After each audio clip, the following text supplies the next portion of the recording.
Calling to order the regular board meeting of the Anchorage School Board. Today is Monday, January 22nd, 2018. All board members, including our student advisory board member, are present. Mr. Holleman, would you please lead us in the pledge?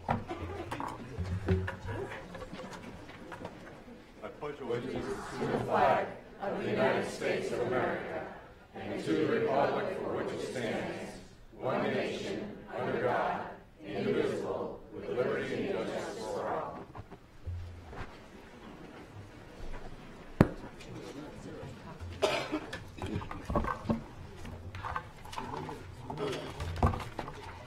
Thank you. We're going to start with our safety moment. I'll start and then Ms. Davis will continue.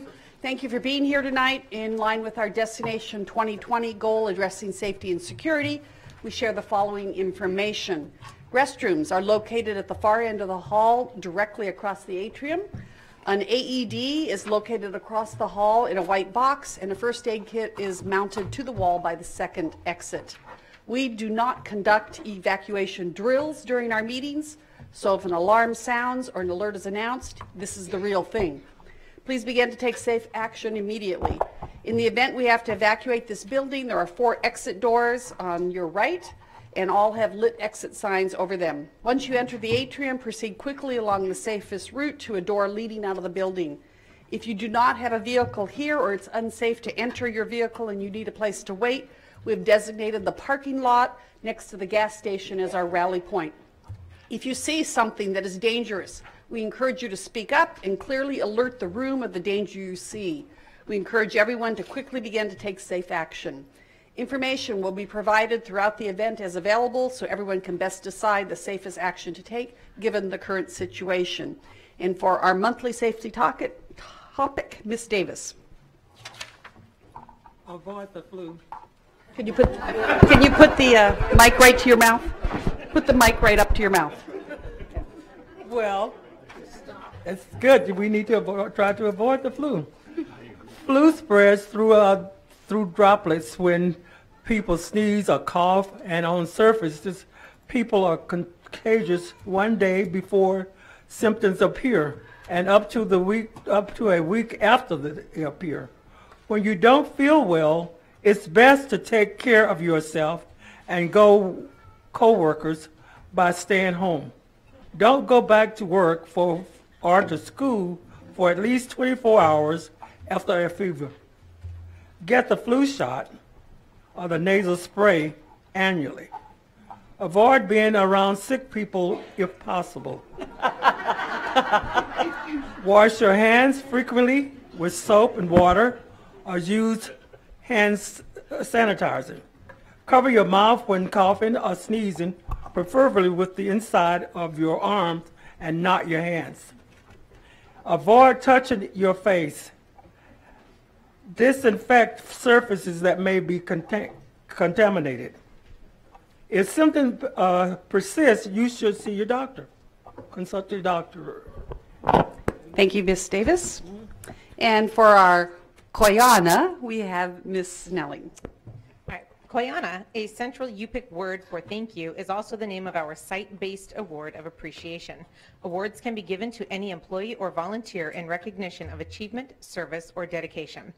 Koyanas can be viewed or submitted by filling out an online Koyana form through the ASD website. One Koyana will be randomly selected from the website to be highlighted at our bi-monthly school board meetings.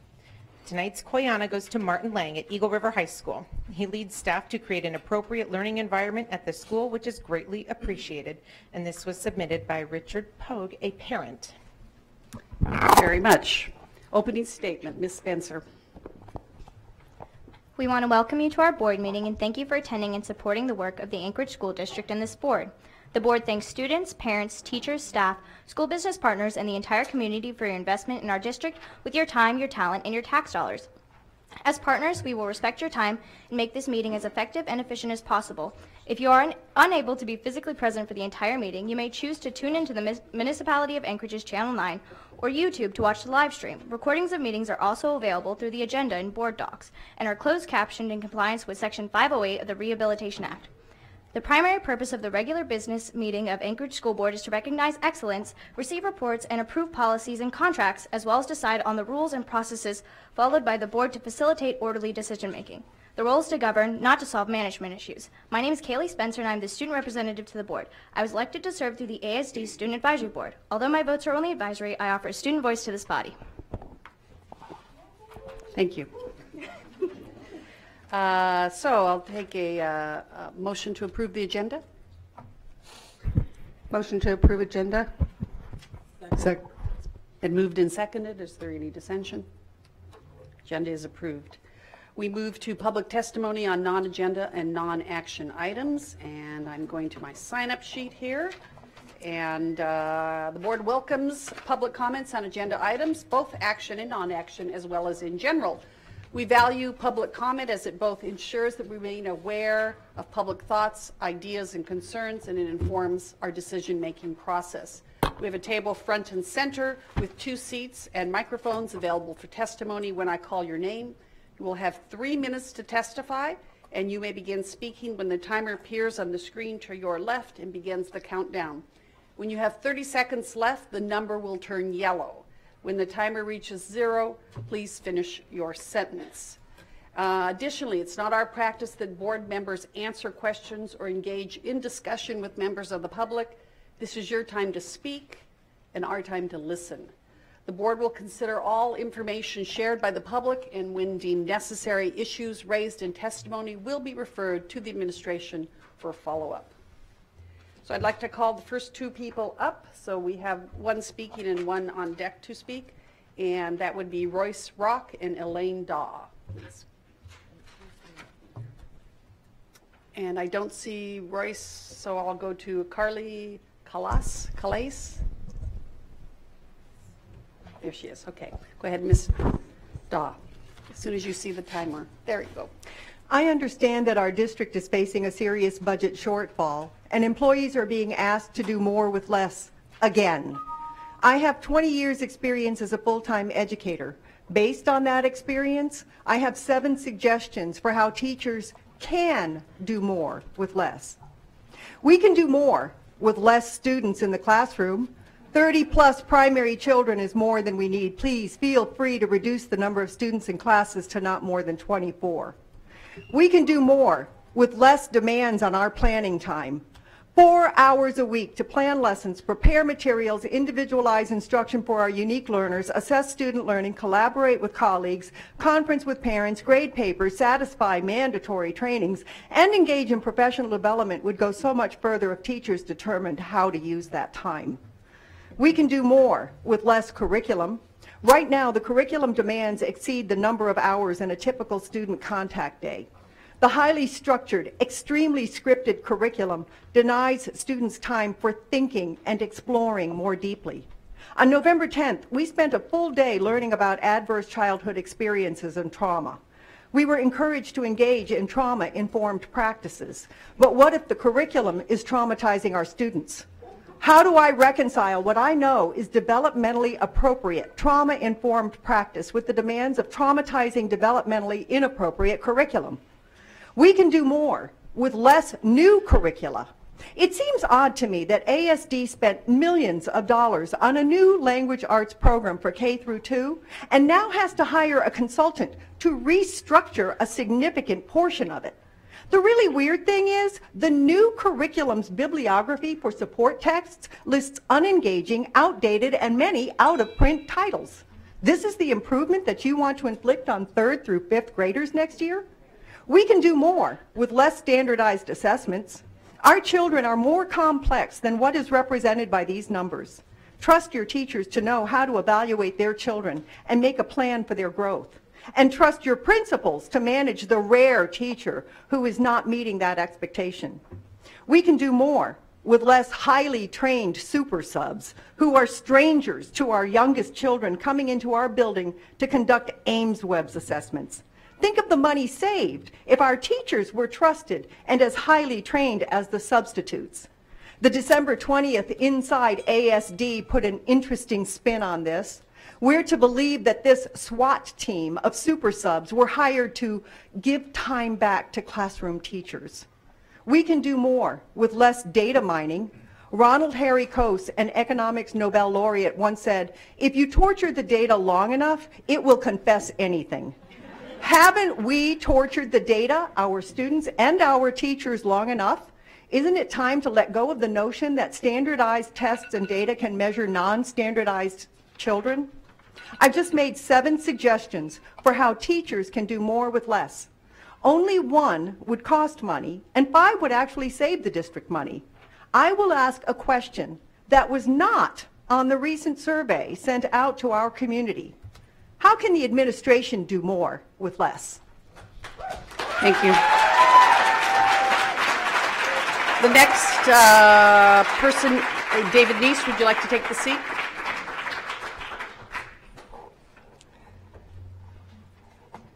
Can I begin? If the timer didn't show up, sorry. Come in just a second. No worries. Thank you. Good evening. I'm a 2nd grade teacher here in the district, and I'd like to start off with a story about one of my students. That is, after all, why we're here, isn't it? This student, we'll call him John for confidentiality purposes, is your typical 2nd grade boy. Unfortunately, his family situation is pretty typical too, especially at my school. John's dad is out of the picture.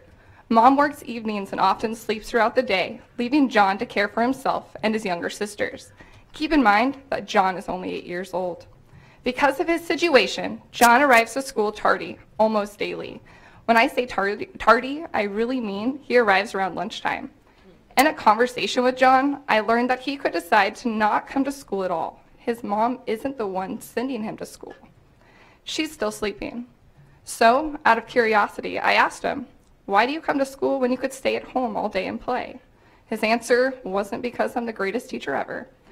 Instead, he said, "I don't want to miss science, and science is after lunch." I share this story with you because you need to realize that we already have kids at the young age of 8 who are deciding whether or not to come to school tomorrow. I came back from break to a changed schedule. Science and social studies were removed to make room for reading. I keep hearing that Anchorage kids can't read. Well, they certainly won't learn to read if they don't show up for school. Yes, my job is to teach reading, and I do every day. But it's so much more than that. My job is to spark a lifelong passion for learning so kids decide to show up for more tomorrow. So they decide to show up in middle school and high school, hoping their next teacher can fuel that fire started when they were only 8. Is 185 minutes of scripted reading instruction going to accomplish that? I'm not sure, but for my kids' sake, I hope so. Please excuse my skepticism. I'm told that science and social studies are integrated in Reach for Reading, but the program has only allowed my kids to do one science experiment in the past 5 months. That is not integration. In my short 5 years as an educator, I've taught in 3 different school districts in 3 different states. This is the first school district that I've worked for, or I've actually felt compelled, no, obligated, to be active in my union in order to advocate for my students in my profession. I went from opting out of union membership to becoming my building's union rep and speaking here in front of you tonight. I urge you to reevaluate your instructional decisions. Maybe even let your teachers make some of those decisions. More doesn't necessarily equate to better. In the meantime, I'll have to explain to a room full of 8-year-olds why we no longer do science and hope that John shows up tomorrow for more. Anyways, thanks for your time. Thank you for your testimony. Misty Nelson. Mr. Neese. Okay. Waiting on the timer. Yep. Okay, I'm the one that's going to be out of kilter on this discussion so far, but the teachers are telling you, they do the work, they see the problem. Listen to them. Okay, on a different note, I think this is my 7th anniversary of coming in here and saying the ASD needs to participate in democracy. You have a completely different way of voting in Anchorage in March, because they're going to start voting in March and they're going to get done in early April. And we had this big discussion about a week or 2, maybe a month ago, about how Anchorage is a very diverse community. 183 languages is what I heard. So could you ask the mayor why he's sending every single item about the vote by mail out in English only? Can you guys do something in your bilingual department to translate this for those parents that don't read English as their primary language that are registered voters? Getting this information out is important for a couple reasons. Number one, your buildings aren't going to be used for voting anymore. So a sign on the door that says, have you checked your mailbox, would be a good idea. The other thing is a lot of your facilities will be used as a vote dropping area with a pillbox. Make sure that you also have a security camera looking at that pillbox. The third thing is that, I came in here, I think it's like 7 years now, I says, you have a root part of American democracy. And I still, for the life of me, do not understand why you do not let your high schools hold a section of voter information candidate meeting, one in the east, one in the west, one in the north, one in the south. And it's always been, oh, we've got a couple school board members reading, we'd be biased. They're all going to be voting at home. It's a perfect opportunity to start a tradition. If we're going to be doing this by mail, your people in Anchorage have to know how to vote. You're going to have to teach them. You're going to have to become the teachers, like these folks behind me. It's not easy, but you're going to have to try, because if you don't participate, why should they? Thank you. Thank you for your testimony. And may I have Dana Kane please come up?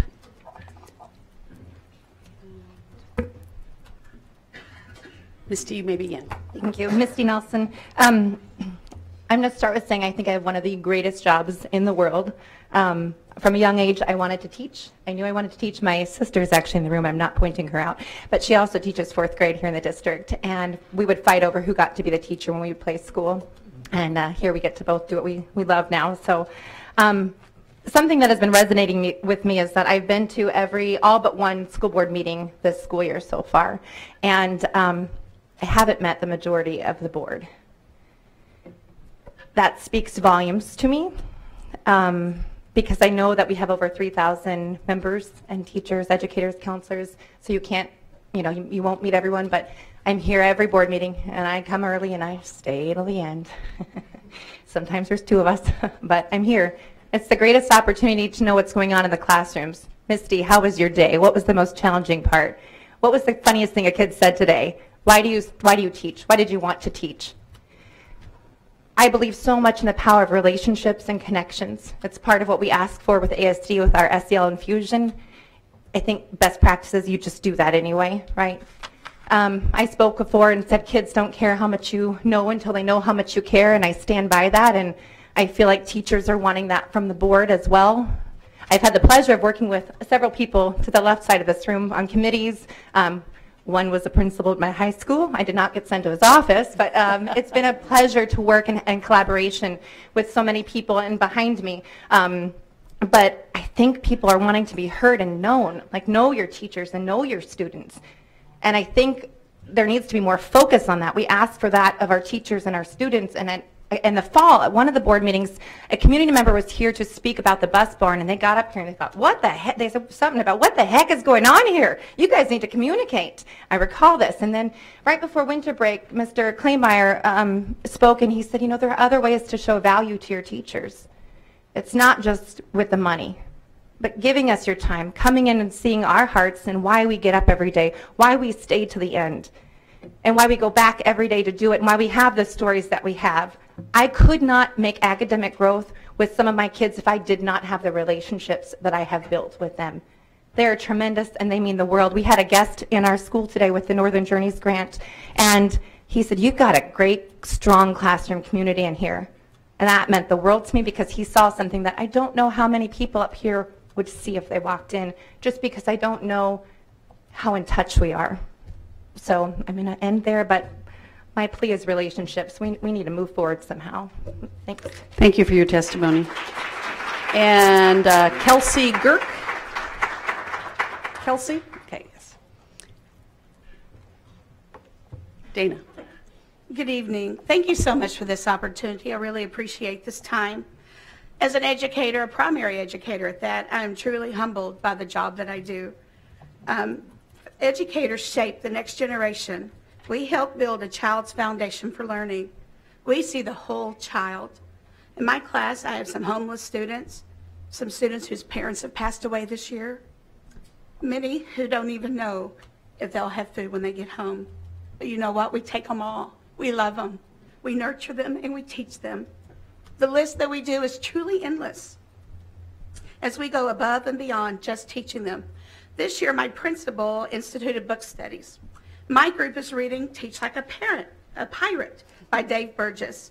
I highly recommend this. It's a really cool book.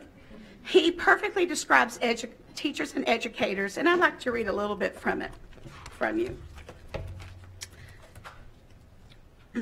You can't measure a teacher's impact through standardized test scores or DNF rates. A teacher's impact can only be measured through generations. We aren't just teaching faces and facts to memorize or skills to learn. We're uplifting lives and helping students fulfill their human potential. We're shaping the mothers, fathers, world leaders, entrepreneurs, and artists of tomorrow. Teaching is a poker game that must be played all in. If people could only see what we do, they would realize we are modern-day superheroes wearing the Clark Kent disguise of a teacher. Now, although Dave Burgess considers educators a superhero, I don't think of myself that way, though some of my first graders do. They believe that I am, and you know, knowing that, I do my best every day not to let them down. Thank you. Thank you very much for your testimony. Kelsey? You may begin. Good evening. My name is Kelsey Gerke, and I work hard providing our youth in Eagle River with a great education. I enjoy being a middle school social studies teacher at Greening Middle School. I am proud to also be a homegrown teacher, having attended ASD schools K through 12 and UAA. I have been serving my community for 11 years teaching in the ASD, 10 of those in middle school. This year is by far my lowest point as a teacher. For the past 10 years and many years before that, Greening competed at the state and national level in a public policy competition known as Project Citizen, where students learn the public policy process through hands-on project-based learning. When students come back to see me, Project Citizen is what they remember. Also lost this year from our school was a hands-on science project where students built remote-operated underwater robots. Due to the 8-period day, which was implemented without piloting or direction, the addition of a core class and the loss of instructional time, there was no way to add in these projects and still meet the learning objectives we are required to cover. This is a disservice to our students. I truly do believe that members of the board have heard what a train wreck an 8-period day has been in middle school. There has been confusion over the MTSS class, and over $60,000 were spent to bring an out-of-state scheduling guru last summer, when that money should have been spent elsewhere. Tier 3 students were already being supported prior to this change with math and reading support classes, and Tier 1 and Tier 2 students were being enriched in high-level established electives that allowed for student choice.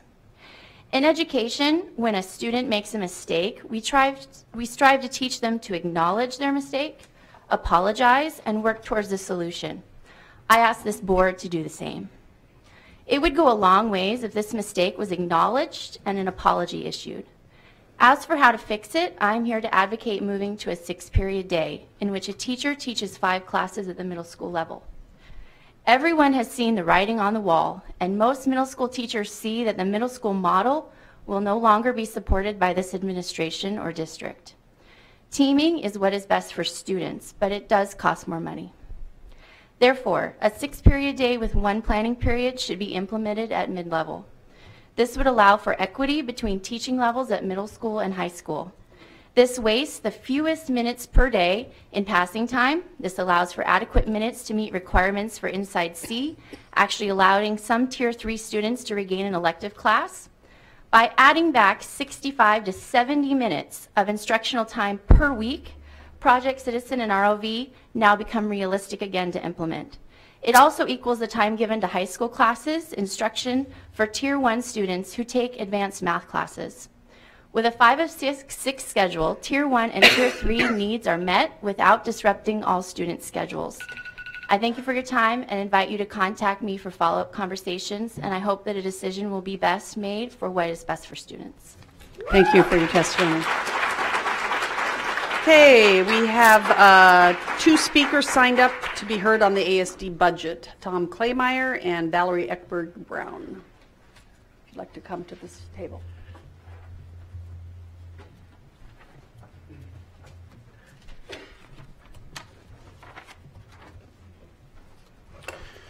Good evening. Thank you. I'm Tom Claymire, the AEA president, and I want to thank you for participating in the budget process. Of course, that's sort of a mandate, know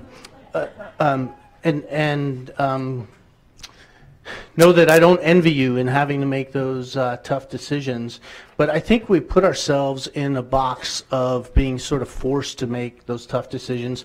I know that there's no such thing as a free lunch, right? Everything's a trade-off kind of thing, but that it means that we accept the premise that there's no money, right? The state clearly has priorities and decides what is to be spent, and it forces us into a situation where we pit academics against activities. We make the false choice of either paying to attract and retain quality educators, or we have to increase class size, electives versus core, right? All of those things where we're sort of eating our young, and that's not the way it ought to be. We do a budget process, and you've already said, oh, well, these are the things we want to do, and assuming flat funding, we're already $13 million short. So what are we going to cut? And it forces us into that, rather than, I think that we, in partnership, ought to stand up and say, this is what it costs for a rich, robust, varied education that educates the whole child. I can't say that electives are non-essential. I can't say that sports aren't essential, that science that gets the 8-year-old kid to school, right? All of these things have to be funded. We can't cut bus routes. We can't cut sports. We can't cut educators. And so we have to come up with a new paradigm. One of the things I've heard repeatedly in this forum is that we've got to think about things differently.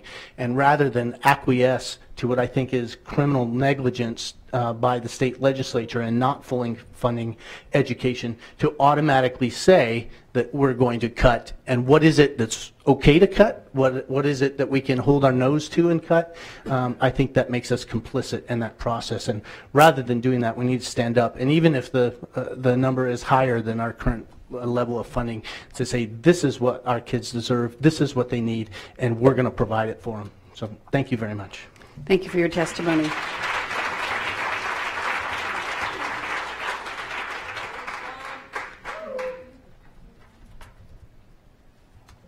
You may begin. Thank you. Thank you for listening. I want to share, I'm a 29-year teacher here in the Anchorage School District, very proud to be a product of the Anchorage School District, passionate about teaching Russian. Unfortunately, last year, regular Russian teachers were eliminated from the Anchorage School District. I want to share with you a letter from my student. She actually represented our whole class. She was very competitive last year in the Olympiada, which is our spoken competition of Russian, and this is what she had to say about our program. We also have a whole book of 75 letters of support from our community, from international and national world language organizations. We would love to have it back, and that is my proposal, is to please reinstate Russian language regular level in addition to our Russian immersion program. Thankfully, we've been able to hang on to in Anchorage School District. My name is Sierra Self. I am a sophomore at Shugiak High School, and I am currently in Russian 2. This class is extremely valuable to me as a student due to the fact it allows me to learn a language I love. Not only is the information in the class valuable to the future career I wish to pursue, but it also allows me to pursue a college I wish to attend. My family has worked very hard to get where I am, and in order for me to pay for college, I need as many scholarships as I can, one of which is attending 3 years in the very same language. Taking away the Russian program will hinder not only my chance as a student, but my chances of many others to even begin to realize what an amazing, complex language Russian is. I am involved in many activities, including Key Club, honors classes, and music classes. Learning a language, particularly this one, helps challenge me in a way that would otherwise be impossible. Language classes also are connected to music classes, in that music classes can help improve language skills and vice versa. I wish to advance in both aspects, but removing one would do nothing but hinder the other to its full potential. As the last school in the ASD with a Russian program, we implore you to continue it. Thank you, Russian students of 2017. Sierra wrote for all the students of our class last year. We have been compacted into a Russian 1, 2, and 3, 1, 2, 3, 4, 1, 2, 3, 4, 5 for many years, hanging on desperately because we do think it's important. I learned Russian in the Anchorage School District and continued at the University of Washington. I'm very proud to teach it in the Anchorage School District. Continue teaching it free of charge on my lunchtime so that my students that had this can continue. We have the final statement, that is, what's needed to achieve such a level of academic embrace of Russian are generous funds, courageous students, passionate teachers, and perhaps above all faith. We need faith in both the historic and continued importance of Russian as a language, both for our country and for others. We need faith in the future, for our investment in our language skills will contribute to peace in the coming decades. Most of all, we need faith in our children, that they will rise to the occasion of learning to understand a challenging language and an unfamiliar culture. In turn, it is our faith in them that they will use to grow themselves and their language skills to meet the needs of this increasingly complex and globalized world that they will one day lead. If you would like copies of any of the 75 letters, please contact me. I'd be happy to give you a flash drive. Thank you. Thank you very much for your testimony.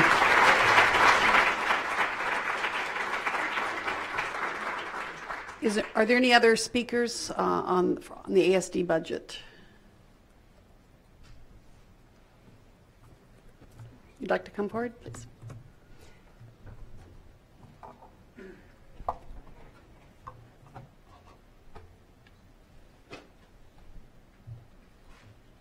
And could you please state your name for the record and, if necessary, spell it?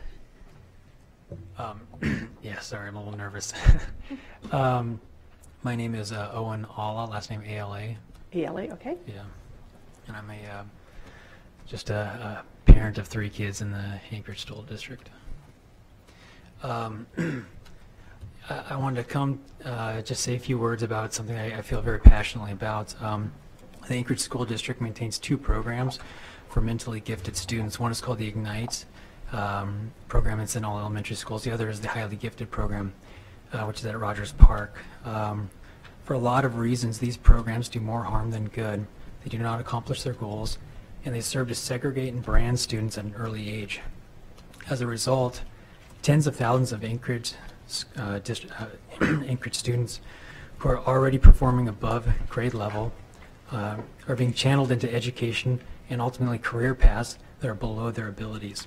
Simply put, we are losing thousands of students to a system that selects too few for challenging education and stigmatizes the rest. Virtually every study in the last 15 years shows the detrimental effects of tracking students at such a young age. The Anchorage School District tests students at as early as the second grade for these programs. And if students don't get into these programs, it's very difficult to impossible for them to break into the tracking program to receive the higher education or the better, more stimulating education in the higher school years. Legally, there are several reasons why these programs should go.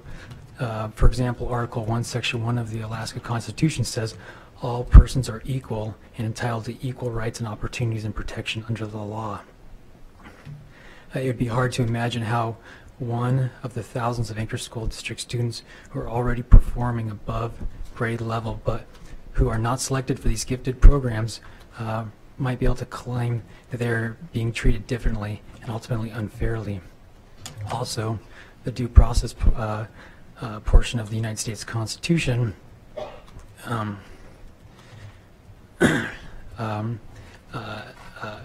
shows a problem with these programs. A due process means unfair and unbiased treatment. How can we say that it is fair and unbiased to have one test administered to the second grade decide the educational fate of our students, particularly when so many talented, overachieving students are being left out and left behind? There are serious racial problems with these programs as well. These programs are very underrepresented in low-income and minority students. Essentially, this is institutionalized racism. Rather than continuing to segregate children at an early age, I believe it would be more productive and fair to disband the Ignite and gifted programs in the elementary school and use that money to purposes that will better achieve the goals of education for our school district, such as decreasing the average class size. Thank you. Thank you for your testimony. Is there anyone else who wishes to speak on the budget? There will be one more opportunity at the end of the meeting for non-action items, and we can also at that time take some budget testimony if you wish. Madam Chair, and there will also be an opportunity before action items for Oh, of testimony? course, Yes. as always, yes. Okay, we do not have a military report tonight, so we move to the superintendent update. All right, thank you, Madam President. And on that note, the board has asked for information as the budget will be brought before you next, or I guess a draft, next meeting in February 5th. And as noted, our legislative items do ask for appropriate funding, do share the research in regard to the Picus Odin about needs. However, we will articulate that at the legislature, but state statute as well as borough or municipality ordinance presents that we have to have a balanced budget by March 1st. And so you do have to take the revenue for which we're basing this budget on, which was the governor's proposal, and then match that to your expenses. And that's what's legally binding presently. So we will continue the legislative push as stated by AEA President, but this action in budget is statutory as well as ordinance driven.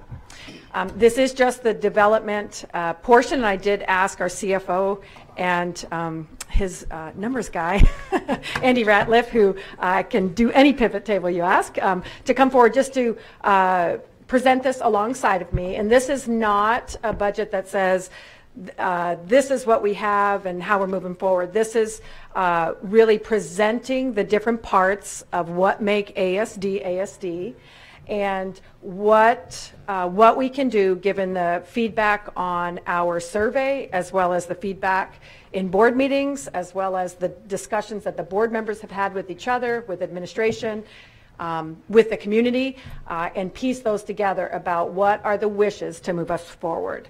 So with that, just in a review, the budget, there you go, is, so everyone knows, 59%, or the lion's share, or majority, if you will, is provided by the state of Alaska.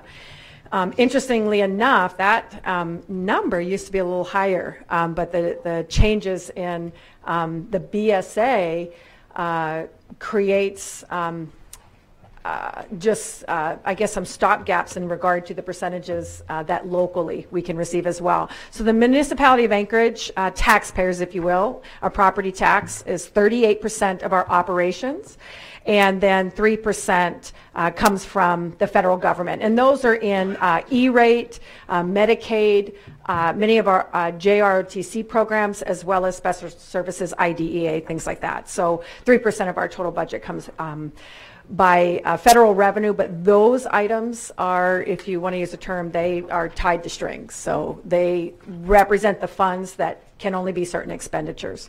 So we did share the pro forma budget given ASD's programs and people today, if we were to move into the future, adjusting only for enrollment. So we would make the adjustments according to students. Again, this year we were 600 students less. We would continue to have a $13.1 million gap, and that is the natural costs of just moving from one year to the next. So what were the assumptions in regard to starting the development of the budget? First of all, it obviously is the priorities for which our goals are in the Anchorage School District. Success for students, providing the types of programs that we want for the experiences of Anchorage kids, whether they move into military, careers, college, what does that look like at the end and each grade level moving to that? Investing in areas that will improve student outcomes. You've had testimony throughout this year as well as last year in regard to investing in technology, investing in curriculum, investing in people and additional teachers, investing in more career technical courses. So we've had lots of different interest in regard to what can we invest in that will make us a better school district. Also, we did review all departments and programs, and I'll share what those look like here. And we obviously need to continue to maintain clean and safe facilities and minimize PTR reductions. And the PTR reductions would be, in a nutshell, keeping any kind of reductions in the district as far away from the classroom as possible. Okay? So in that, today's process is to provide more information so that we can receive more information back. We have done a survey, which about 4,500 people responded in regard to what they'd like to see in a budget. And again, we've had testimony, but this is preparing a budget, although it's finalized and has to go to the assembly by March 1st, it actually lives. A budget is a living document, because even the beginning of this year, we realized, oh, we have 600 less students. That affected the revenue on one side. Some students, according to the budget we had to invest in our special services because we had more students with special needs. So a budget adjusts according to what happens essentially with your students and the needs. But taking all of these items from the community surveys, staff input, we have lots of emails and letters in regard to the budget and testimony that we take in our suggestion boxes, electronic suggestion boxes, public testimony, of course, comments here, and we continue to encourage the response, either from the board members when we share individually about the budget, as well as at public meetings like this. So those are what drive the budget. In the community survey, the class size, keeping class size to a minimum, is overall ranking of absolutely #1. Clean and safe schools and facilities was 2. And effective and rigorous course offerings is 3, but I would relate that back to class sizes as well, because if there was a reduction in teachers at the middle and high level, it would affect the rigorous course offerings. So that is actually tied to class size as well. Options and choices in schools and programs came in fourth, and co-curricular activities and sports. So we do have great interest in the types of programs that we're presently doing. Of the community responses, parent and community members, as you see, were 42%, and the next input was internally for employees. Only community members, but non-parents, 307, and then we had student and community members. As people took the survey, they were able to elect several items that described their input. So the district investments are presently we invest in ANSEP, and there is it's I guess a redesign of a program to offer a broader program using those funds for more Alaska Native students to participate. The board is considering tonight possibly opening Martin Luther King Jr. Technical High School, and of that investment, what we look for is a lot of these investments to kind of pay for themselves by using KCC as the new Martin Luther King Technical High School. It will generate funds. So we're trying to find ways to bring revenue to the district while still broadening our perspective and what we can do for kids. So the board, as a note, will consider that tonight. Develop and implement AMCS. Again, that was another investment made that was paid for by itself. When we created a school that was smaller in scale, as you know, we have economy of scale, but any student over 1,100 at a high school is counted less per student. So we're trying to find manners in which we could create opportunities that bring in more revenue to the district. So AMCS cost per student is actually less than AMCS provides in revenue. So then that revenue can be used at every other high school for students. PD for instructional coaches, principals, and teachers. That is has been honestly one of the biggest feedback is we need more support. We need to be trained. We want more training. And that was especially true for things that we started at the beginning of the year, like Q, the grade book, starting let's see, we had new statutory requirements in regard to student safety. That was heard. So we're looking at providing PD. As of note, instructional coaches are not paid for with operational money. Instructional coaches are grant funded. And part of that grant is that, so some of those suggestions are take a coach and put them in a classroom and lower the PTR. That was one of those strings attached kind of grants that it is to support teachers, not to teach kids. So instructional coaches do not fall under operations. Replace outdated student devices and display tech. That has been suggested here in many emails from our teachers in regard to having access to updated equipment. We did replace teacher equipment last year. The board invested $4 million of your savings account. Not operational money, but $4 million of your savings account, and we were able to renew all teacher resources. Some of our computers were 6 to 8 years old, and this is the request. It would cost for student devices upwards of $4 million. This is basically not looking at that. If we could do 25% of that, we would purchase Chromebooks for schools. Special education, summer help, and transportation. As I stated, while we reduced in overall number of students. The special needs, students of intensive needs actually increased. So servicing our summer school for students is an investment that moves into FY19, which is next year, because it will be in July.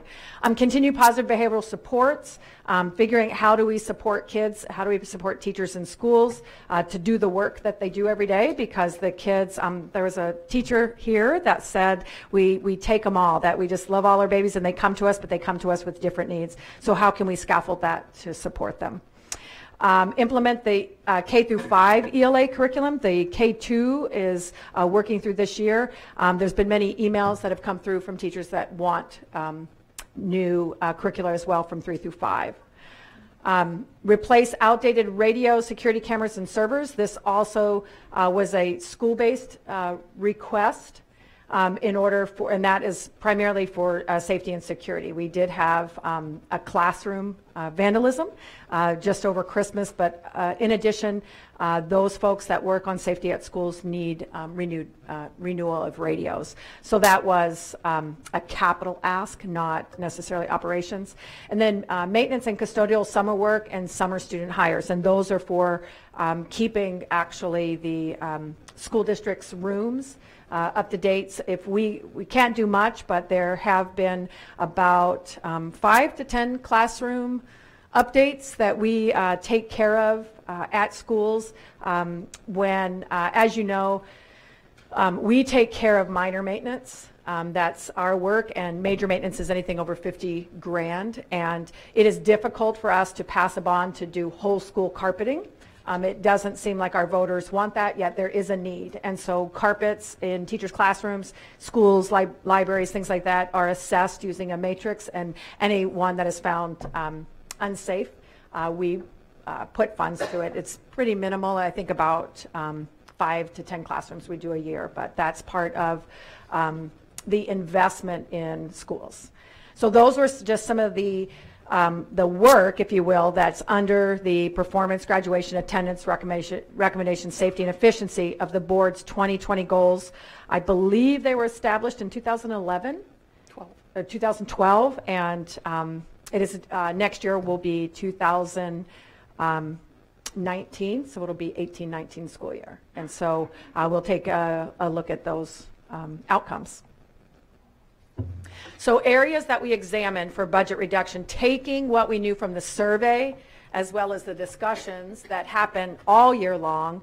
The first was academic services, and you could say that academic services is in this school building or this office. So in order to, what can we do that places the support where the children are, which is at the schools. Academic services does provide some of those things that were on the other about we heard loud and clear about Q needing support, loud and clear about I need support with, the English language arts. We've heard testimony about the math program not being, or being subpar, folks not feeling that they were supported on that and would like new. So academic services, we do have many people who are certified as teachers, and they work as teachers and they're teacher experts, but how can we utilize them more at school level? How else can we deliver support to schools without impacting, well, we're going to impact it, but how can we continue a service but put the FTE back in schools? And that is, over the many years, my understanding is that that has happened time and time again, and we are also doing that.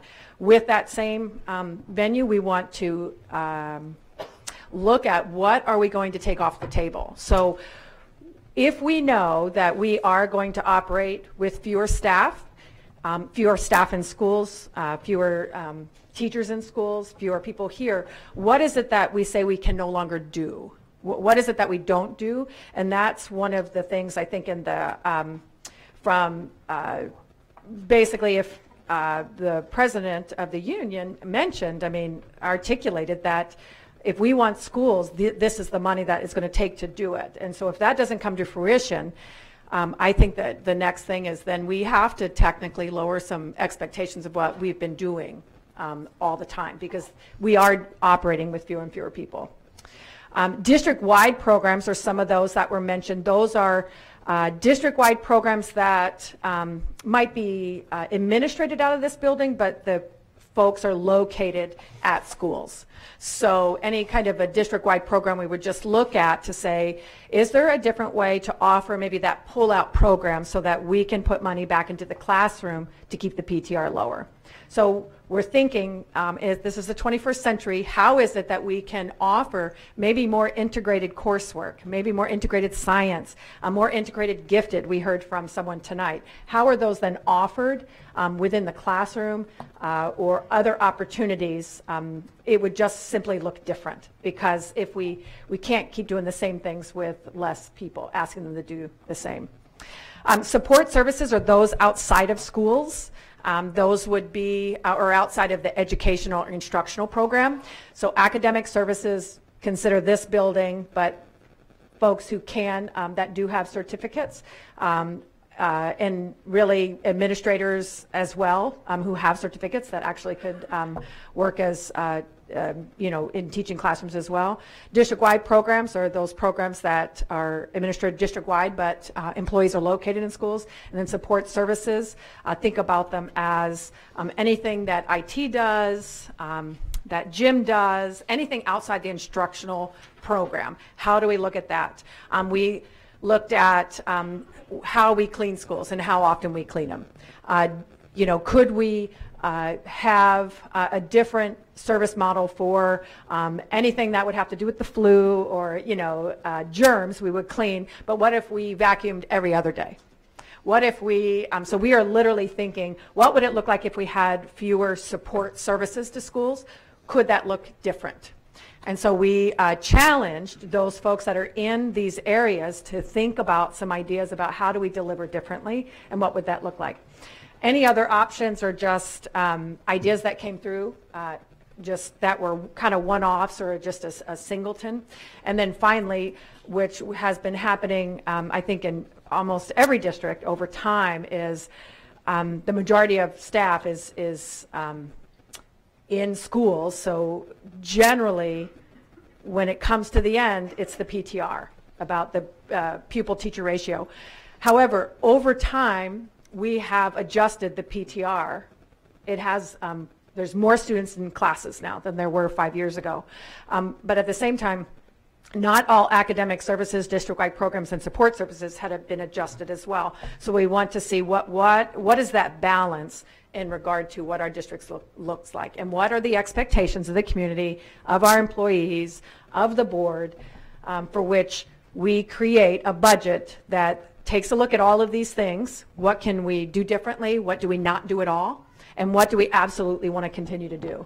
And this is what we've been working on over about the last 6 to 8 weeks, and getting input from schools, just talking to different programs, getting different ideas. Many of them are the same things that have come to the board in testimony. We kind of rehash them over and over again. It is really the state of our state is creating this kind of that, what's that wagon thing, where the same conversations are coming up year after year due to the revenue picture at the state level. And again, I just want to say that the people of Anchorage give 100% of what they can give by the statute of school funding. Anchorage citizens, as far as operations go, cannot give any more. It's we're at the cap of what is allowable. And so this isn't an Anchorage tax issue, essentially. It is a bigger issue in regard to that entire state funding formula and how those different provisions are connected within that algorithm. And that's why we're trying to figure out the algorithm more. That's why we opened up things like, or are requesting to open up King Career Center, because we can bring additional revenue and have a service to kids that we already do. But with that, the next slide is, so what does it look like? And there aren't any answers. We have some suggestions. People are working on this. What if we did it this way? What would this look like? Assessment and evaluation, looking at that area. Again, those many of those things are statutory. How do we get those done? Career and technical education, what does it look like? Professional learning, elementary and secondary ed, library services, and curriculum. Those are the things that are academic services located here in this building that we service schools and the district from here. The next one under review, just so you know, looks like district-wide programs. And those are fine arts, creating successful futures, special education, English language learners. So those are, what do we do to support schools in that area? And those are generally defined in the 20% multiplier that we receive in funding. And then what are some of the potential options?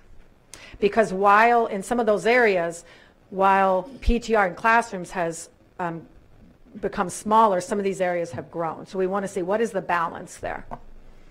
And then review of support services. Those are what I just talked about, things that are outside of the classroom. How do we continue? I mean, we can't eliminate any one of those. I mean, our IT actually processes our paychecks. They process employees. They also do school things. We communicate on computers. So it's not about eliminating any one thing that will work. It's looking at what do we do and what does it now look like. Can any of these processes, say in finance, travel, and payroll, be automated so that any reserve money we put back into classrooms, which again was the #1 from the board that you said, as well as the #1 from the community.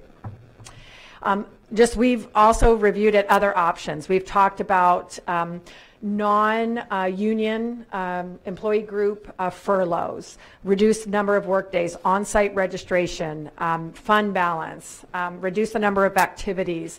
And again, in any one of these programs or anything that's brought up here, there's lots of differences of opinions. Even, our prior we've had, please provide us more PD on our reading program. We need to understand it more and we want to purchase new because we haven't had any for 12 years. Then we wasted money on curriculum. So there's this balance of needs and wants and desires and different ideas about how we're going to get to the goals. But any one thing that can be brought up, if they're really, because we have people involved in it and we have families and kids and teachers and other employees involved in good things for people, that when we select something, and whether it's activities or busing or something, if we select an item, generally what happens is there's going to be a wall built around it. And because people are going to come out and say, not this, you're not going to touch, or not this. But the reality is we are absolutely looking at everything. So we're presenting for the board items. And then we can, not anything that is selected is going to be a difficult choice to make, because one of the consequences even of in reducing some of the services here has been felt at schools, but that is the priority, is reduce services here at this building first, then move to district-wide, then look at outside of instruction services, and then last, would we ever want to basically have the impact on actual teachers and classrooms to be last. So this is what this looks like. We have an outcome that we need to meet, which will occur in March. Again, it's part of ordinance. It's built into, I believe, at the state level as well as statute, that they need to then, once the local government accepts it, they need to send information to the state, I believe by April 1st. So areas to reduce or streamline or increase to get the services done would be in these areas. Of course, we do the work for students. I mean, those are the babies that come to our classrooms every day that are somebody's baby, whether they're 18 or 4. We work for them. We take in the suggestions that come from community, from employees, from discussions, from everywhere, bring them to the board, have boards discuss them, let us know what you think. We will have a budget briefing on the 5th that demonstrates if we change this service, it'll be $500,000 savings that we can put on the FTE side of schools. If we do, we'll have options for the board to look at. The board will need to actually have a final vote on the 20th so that we can turn this around to the assembly and meet the March 1st deadline. And then they vote it, I believe, March 20th or 21st, and then they'll get it to the state by April 1st. So it is a process. Again, it's statutory. We will continue through our legislative priorities. We have students that are joining us in Juneau that will say, this is what we're doing to ourselves when we have to reduce every year. It does take away services. Flat funding does take away services to students. But we have to come to a number. And we want the board's input to help us create that number, bring it back to you so that you can move forward. So that is the way ahead in regard to what's going to happen. And Jim and Andy are here if there's any specific questions in regard to the detail of the numbers or the areas, but this is the 30,000-foot view of how the system is created. And again, it's all, if we just take the calendar backwards to meet that outcome at that time. Board members, I'm open for questions. Mr. Donley. I was wondering if the superintendent could say something briefly about the process that the board went through in adopting the new reading curriculum, language arts. There was some testimony earlier about that, and sure. Well, the adoption of the language arts happened last year, and actually prior 2 years, I believe the board had requests. And the year prior to my coming on, the board approved $3 million to place towards curriculum. There were over 60 teachers selected who applied to be on the committee to select. I believe it took about 4 months. They looked at research, narrowed it down. Teachers were from every grade level in elementary, even 3, 4, and 5, because if we were going to adopt later on, we wanted the big picture, as well as ELL, special education, gifted were there. So all of our different advocates, if you will, for different student groups were there. And went through a matrix of decision making over time, and then selected this as the program, and then they presented it to the board. So administration didn't present it, the teachers actually, 9 teachers presented it to the board, and the board approved it. There has been a request from 3 through 5 teachers come before the board that they want curriculum too, that they were unhappy that we kind of split the services, that we did K2 and that was basically just a financial issue. Teachers had shared with the board that it had been 12 years since the prior adoption of any curriculum in reading. So that, and I could go into more detail, but I would have to get the people who worked with the teachers to share. no, that's thank you very much. Ms. Marsett. Just kind of a comment. I have been visiting schools and meeting with teachers after school. Unfortunately, I try to get to as many as I can. And what I've heard from the teachers is that it's not so much the curriculum. I know there were problems with the assessments, and hopefully with the being able to pull that back. Basically, it's a principal's decision if they want to continue on with the assessments. So that is a principal's decision, because I know some schools are still doing it and some aren't. I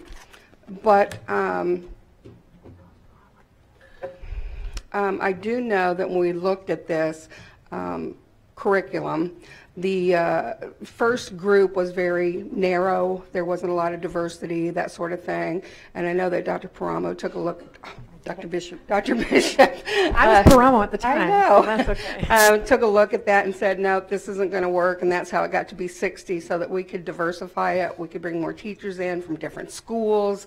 Really get a good evaluation of the curriculum, and it was upstairs. Anybody could come in and look at it. Was it rolled out correctly? I'm going to say probably not. I mean, there were a lot of challenges, things we didn't do right. We're trying to go back and correct those things and do it right. I have heard, at one time the board said, let's don't roll it out to anybody else until we get this fixed. But I'm hearing from more and more teachers, especially third grade teachers, that they would like to see it because it's that continuation. So I'm not quite sure, what we're doing with that yet, but I'm sure the district would appreciate any feedback on that.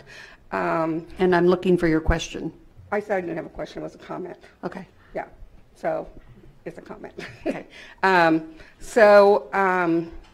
guess kind of what I'm saying is that and this curriculum, our old curriculum was 13 years old or longer. It was outdated. You guys were supplementing all kinds of things to supplement whatever you had. I mean, those were the things I was hearing before we did this curriculum change from many teachers. And so I think it was something that we had to do to move in that direction. But I will continue to go out to those schools. I will continue to listen to the teachers because I think that's important. I always bring back whatever I hear. I can't make changes, but I just want you to know that you are being heard, and your comments are being heard here, and they're being heard other places too. Ms. Snelling? When I got on the board a little over 2 years ago, I started asking these questions. And I'm still not even quite sure how to frame it, but now that I've had a middle schooler go through 7th and now working her way through 8th grade, I've gotten to watch the changes just in some of the scheduling aspects.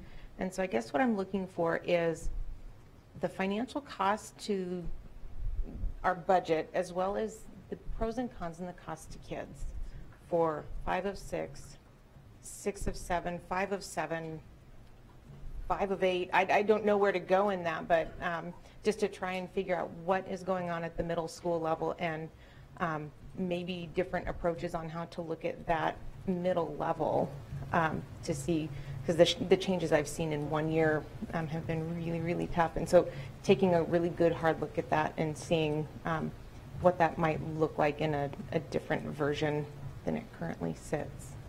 Thank you. Other board members, questions or feedback concerning the budget? Yes. Obviously, you can email your questions or communicate through me to the superintendent at any time. Thank you. Okay, we'll be moving on the agenda then to our Student Advisory Board Representative Report. Ms. Spencer. All right. So our last Student Advisory Board meeting was on the 18th. Some of the things we did was, first of all, we received school reports from all the high schools and middle schools present. We helped brainstorm some slogans for posters that support knowledge about Breeze Law and a dating violence helpline that's coming out soon. Also, we broke up into our committees and had committee meetings where we talked about different community outreach projects that we could be doing and talked about resolutions for upcoming OSOGs. And we talked about doing a district-wide Miracle Minute, which is where every school takes 1 minute out of the day to raise as much money as they can within their school, and we would make it a fun competition, and whoever raised the most money would get to pick an organization of their choice, and all of the proceeds would go to that organization. So it's still a competition, but it's still going to a good cause. And that's pretty much what we did. Thank you very much. Moving to board committee reports, we'll begin with Finance.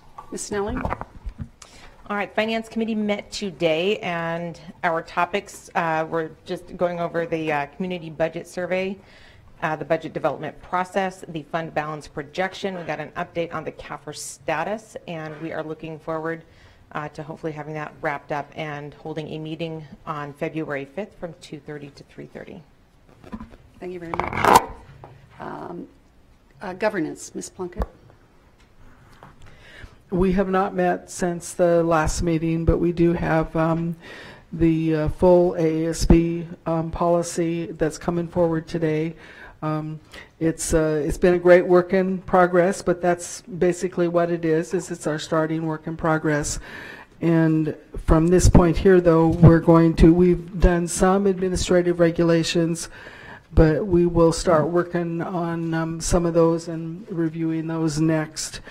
And I know there was some problems with our prior date in February.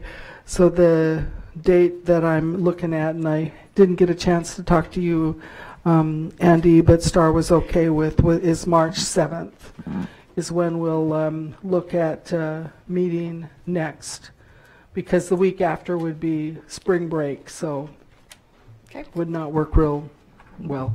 Thank you very much. Communications. Thank you, Madam President. We have not met since last meeting, but we are meeting tomorrow at 11 a.m. in this room.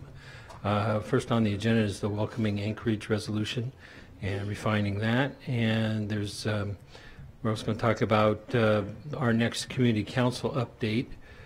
It's been very well received. I as a board member have been very appreciative of having that document available to give to community councils, and I've also found it very useful at PTA meetings also. So we're going to work on doing one for February. We passed January because of the legislative priorities being developed. So the staff has been wonderful helping put that together. It really is a good communications tool, I believe. Additionally, we'll be talking about legislative communications. Coming up this week is a series of legislative hearings, I think both on the Senate and the House levels. I think the members are aware of those coming up this week.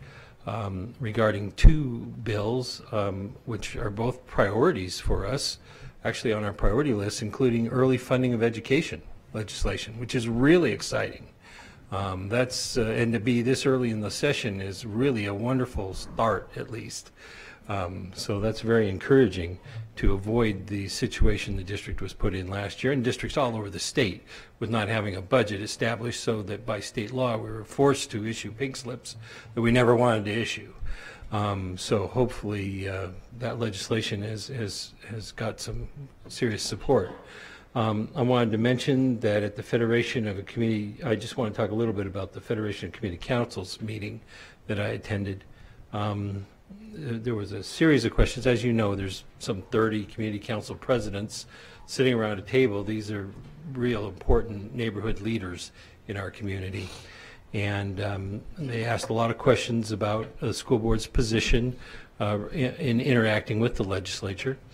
The question was raised whether the school board had any disagreement with anybody asking for more money for the foundation formula, and the superintendent mentioned a BSA, and for the public out there, that's the basic student allotment. That's the base point that the foundation, the school funding formula starts from. And I didn't mean to speak for the board, but I just couldn't imagine that we would be opposed to somebody advocating for education. So I conveyed, well, you know, you're independent people. I'm sure you can say what you want, you know. Also, there was one really troubling question that I got from a president, a community council president, asked me what the district, the school district, was doing about Skittles parties. And Madam President, I will admit that I was perplexed by this question. I had no idea what it meant. And the community council president went on to identify and explain to me that he was at their community council, there was a discussion that some middle schools students were hosting parties where many of the individuals would bring random drugs to the party and put those in a bowl in the center of the room, and that kids would reach in randomly and take whatever drug they got. I said, well, that's the first I've ever heard of that. I appreciate you advising me of that going on. I will pass that on to my colleagues on the board. And while it sounds horrific, you know, and I don't know if there's a role that our folks can play in educating just what an awful, awful idea that is. So I just wanted to bring that information back to the full board.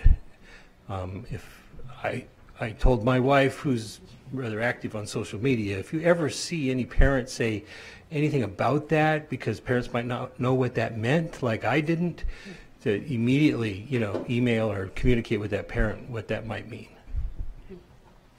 Thank you very much. And just as a side note for the board too, when we're getting those call for actions from AASB on these different legislation, I told Mr. Donley if it's a legislative priority the board has already voted on, that he may step up and speak for the board in those testimonies, and to do that readily, in addition to what the administration is also doing.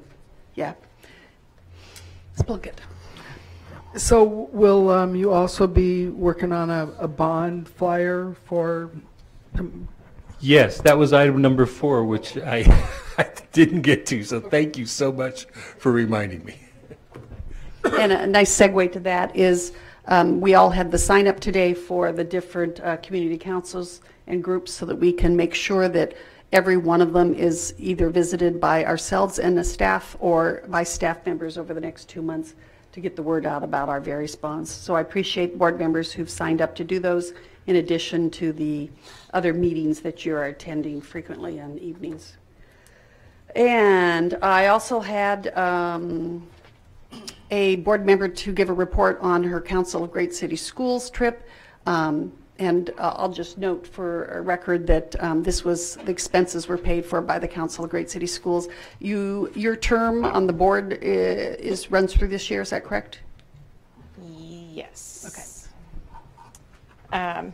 So there were 2 parts to this meeting. The first day was a strategic planning session for the council at large. It was put on by an organization called Dynamics. They have a really good paper here on the difference between dialogue and discussion. One of the things, they put out a survey to all of the council superintendents, school board members, and also like administrative level folks. They grouped their answers into 5 categories, either superintendent board member, legislative services, operations and management, research and academic, or public relations and communications, and gave the answers and the feedback through that. All over the nation, all 5 of these groups and subgroups all had the same top 4 priorities that they wanted to see the council continue to focus on. Increase the level of academic achievement throughout the district to ensure that students are graduating college and career ready, turn around lowest performing schools, close the achievement gap, and balance budgets while still delivering quality education. And I thought, that all across the nation, we're all struggling with the exact same things. One of the things that came out of some of the questions, they asked what were some of the critical needs and whether new services were needed. The council is, it helps provide services to like 12 million kids across the nation in the districts, that support them. And it does it on $8 million. So it's one of the things that it has done is it has tried to provide and fill a bunch of little niches and spreading itself, really, really thin. So focusing on what its core missions and values are was really a big thing to help kind of dial in this one day. And one of the things, for those of you that have read them, we do, or districts have the opportunity to have the Council of Great City Schools come up and do audits on different subsections of our operations and stuff like that. One of the things that a lot of member districts have requested is to take these reports and synthesize them down into, a usable single-page document that other districts can, benefit and learn from. That something that New York might do that would benefit us here, or something that we do that Texas might benefit from, or something like that. Even though the reports are highly personalized for what your opportunities of improvements are and the good things you do, it'd be nice to have it synthesized down for the districts and across the board. That was what all the different survey people had asked for. A lot of districts also asked for assistance at the state level, how to communicate with their state legislators, especially relative to what's going on at the federal level. The council is really good at dialing in and understanding what's going on at the federal level, and oftentimes, that can get missed when we're focusing at our state level. Everything kind of trickles down, and so it's all important. But how we communicate, top, bottom, and sideways, and help fill in all the gaps to make sure everybody understands all the pieces of the puzzle. Everybody was asking for that as well. The other thing that was of note is public relations departments would like more help communicating tools to help improve the public's perception of urban schools. They just like more tools that we can all work with across the board. So that first day was a really intensive day, but even though my head was there trying to focus on the council and doing that business there, I couldn't help but take some of these lessons and bring them back home and say, what are we doing here? How far thin are we spread? And what can we do to help get our focus back where it needs to be in what we do, so we can do right by all of our kids here. So that was a really good first day. The second day, it was just doing council business. We had our typical 800-page agenda, which was we talked about a bylaw update, because I like having things very clear in the bylaws. Puerto Rico was admitted as a new member district. We talked about the Males of Color initiative that was the district, Anchorage School District. We'd signed on about 3 years ago is when it was done. What they're looking at is, has it been effective? Is what districts are doing at a school level actually making a difference and moving a needle, for this group? And it was a very interesting conversation. They will continue to dive deeper into the results to see what can be learned, what districts can learn from each other, and how we can continue that effort.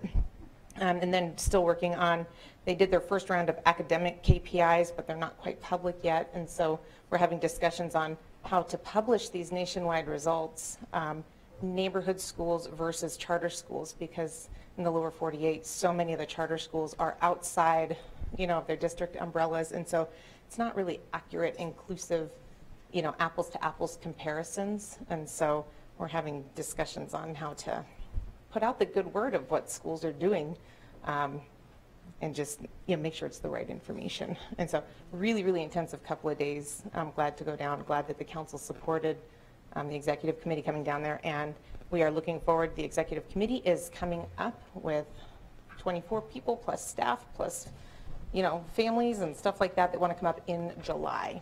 So to support our local economy, we love that. Absolutely. Okay. They can fly to us for once. I wanted to mention too, in terms of the statement about the audits, a request that at the next finance meeting there be a review of the audits. There's a schedule and look where we're at in terms of what has been done with council audits in the past and what we maybe need to line up in the future. I know there's some being worked on right now too, but a review of that. Thank you. Ms. Marsett? Yeah, I'd be interested, at least to find out, you said that you were really focused on what we can do back here to get us refocused. So I'd be real interested, if you wanted to put in a memo or whatever, to hear your thoughts on that. I just got back at 2 a.m. So. Oh, what is the problem? Okay. Any other conferences? I do know I've been preparing documentation. Both Ms. Marsett and myself and the superintendent will be going with students to Juneau to work with our legislative bodies. And I do know that some of you are also planning to be part of the fly-in in March also. So continue to carry the torch. Okay, we move to our consent agenda. I move to approve the consent agenda, ASD memorandum numbers 109 personnel report and September 11th, 2018 regular session minutes. Second. We haven't hit that date yet. Oh, I think there's a typo. Yeah, how about 2017? I read it like and I you see even it. got in at 2 a.m. and you caught that. I Very know. good, very good. Do you want to make the amendment? Yeah, I move that we amend the consent agenda from September 11th, 2018 regular session minutes to September 11th, 2017 regular session minutes. Second. Okay. Do you want to vote or do a straw vote or any dissent? That carries. Okay, we move to action items, and I want to. Oh, you want to do proceed to vote on the full amendment? I'm sorry.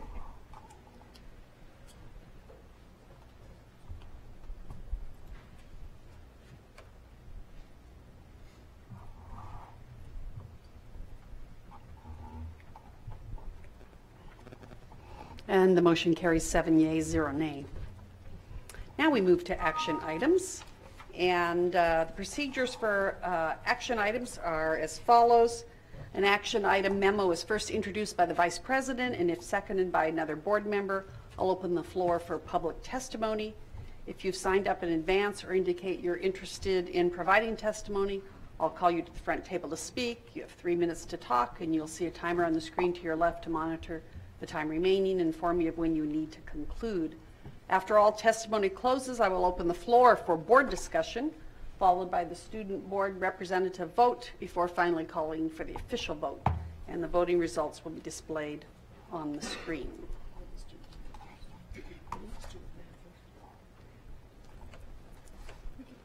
The student hearings are handled a little bit separately. There is no public testimony or board discussion on those. So, student hearing, I move to approve the reinstatement of the student associated with ASD incident number 1194791 as discussed in executive session. Second. Okay, it's been moved and seconded. Board members, please vote.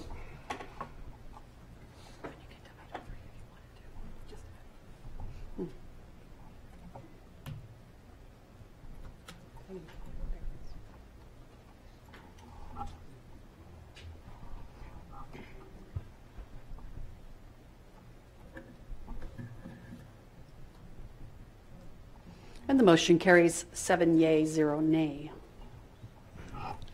I move to approve ASD Memorandum Number 112 and adopt the attached resolution designating the month of February 2018 as Visitor Schools Month in the Anchorage School District as a way to increase parent and community involvement. I second. It's been moved and seconded. I'm opening for public testimony.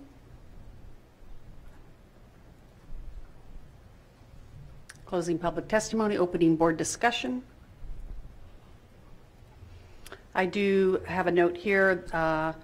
For those who are unaware, the Visit Our Schools Month is every Tuesday in February at every school at 9:30 a.m. And there's one evening tour at 6 p.m. on Tuesday, February 27th. Additionally, the mayor issued a proclamation concerning our Visit Schools Month and encourages everybody to take advantage of this opportunity to tour in our Anchorage schools to learn more about the many educational opportunities available. And this is not just for parents, but this is for everyone. I challenged people at my last community council, particularly if they hadn't been in a school in 40 years, that it was probably a good time to go visit one, any one that they were interested in, and see a little bit what's happening in our fabulous schools. So, any other board discussion? I'll take our student advisory vote. Yay. And board members, please vote.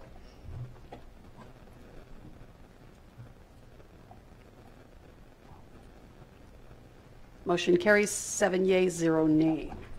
I move to approve ASD Memorandum Number 115 and authorize the superintendent to accept a sub-grant contract from Cook Inlet Tribal Council in the amount of $226,822. Second. Been moved and seconded. I'll open this for public testimony.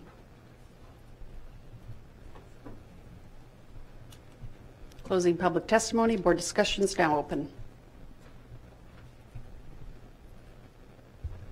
Closing board discussion. Student advisory vote. Yay. Board members, please vote.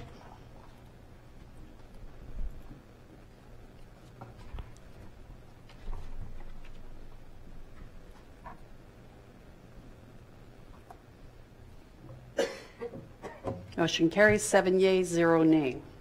I move to approve ASD Memorandum Number 113 and support the transition of Martin Luther King Jr. Career Center, King Career Center, to the Martin Luther King Jr. Technical High School, King Tech. Second. It's been moved and seconded. Opening for board for public testimony. Closing public testimony. Board discussion is now open. I just want to make a comment. They had a open house last week, and I was receiving texts and then subsequent emails from parents who attended that, who were so excited about the potential, particularly the mother of a ninth grader who has not been, he's been disenfranchised in his previous studies and is very excited to potentially be able to go to this tech high school, and she was just thrilled to see his reaction to the potential. Closing board discussion. Student advisory vote. Yay. Please vote.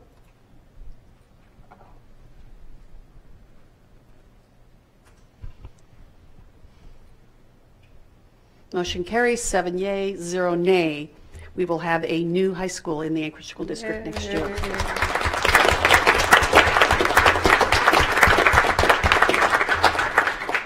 I understand they'll be choosing a mascot too, correct? I believe they are. No? Oh, no mascot. Colors. Colors, okay. I thought it was going to be a resume, was going to be your map.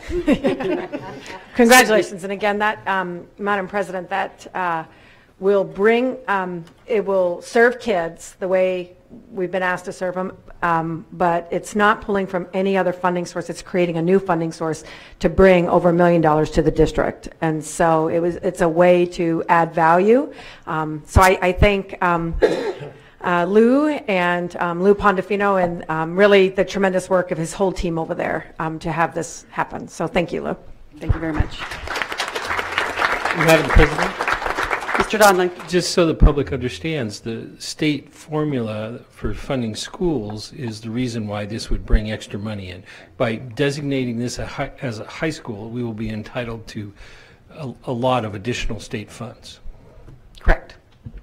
Maximizing the funding formula. Okay. I move to approve ASD Memorandum Number 097 and authorize the superintendent to award a contract for the West High School gym and auditorium HVAC upgrades to Roger Hickle Contracting Incorporated for a total award amount of $3,548,050. The total contract award includes the base bid amount of $3,138,000 and a total Siemens allowance of $410,050. Second. It's been moved and seconded. Opening for public testimony. Closing public testimony. Board discussion is now open. I just want to clarify for those watching, that is from the 2016 or 2017 bond?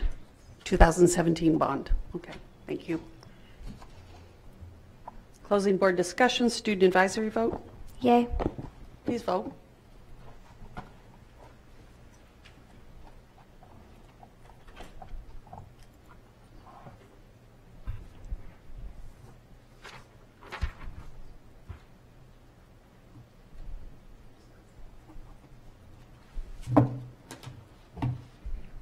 And the motion carries 7 yea, 0 nay. I move to approve ASD Memorandum Number 117 and pass on second reading sections 0000, 1,000, 2,000, 3,000, 4,000, 5,000, 6,000, 7,000, and 9,000 of the Anchorage School District Board Policy Manual. Second. It's been moved and seconded. Before I open public testimony, there were some questions that arose from board members concerning an email we received, and I wanted to have the administration comment on that. In regard to the language in concerning employees. Maybe just a high level from the administration for a basis would be good and would actually be helpful as well for the public before they testify. Correct. Thank you. I was thinking of something else, but now I'm on the right track. So and actually I might ask Dr. Stock if you could assist me, since he led some of these actions as a support team, and there are probably about 50 different fingerprints on the work in order to move forward. So essentially, we have had an ASD our policies, and they were located all over the place. We had administrative regulation that were turned into policies, or it maybe was a memorandum. So mining our information was difficult, and we had to query all the time our counsel in regard to different aspects of our actions here in the district, if you will. And it had been suggested time and time again from the board to adjust to AASB policy, which is the statewide school board policy, rather than using separate Anchorage. There's only, out of 53 school districts, there's only 2 in the state that actually uses a different system than the states, and we were one of them. And the cost of continuing to reference outside counsel was expensive. And to move to this AASB policy would have it so that the policies were already queried by counsel, so that they were legal and had been looked at by whether it was in regard to teachers, instruction, business processes, and the like, each denoted there by the series, like the 1,000 series, 2,000 series, whatnot. So what we've done is initially taken our policy and then cross-referenced it, and I'll let Mark share some of the detail that still needs to go on with AASB policy. But not to match them. So now it can be queried by the public. It can be queried by employees via electronically. They can find it without going to a book somewhere that may not have been updated.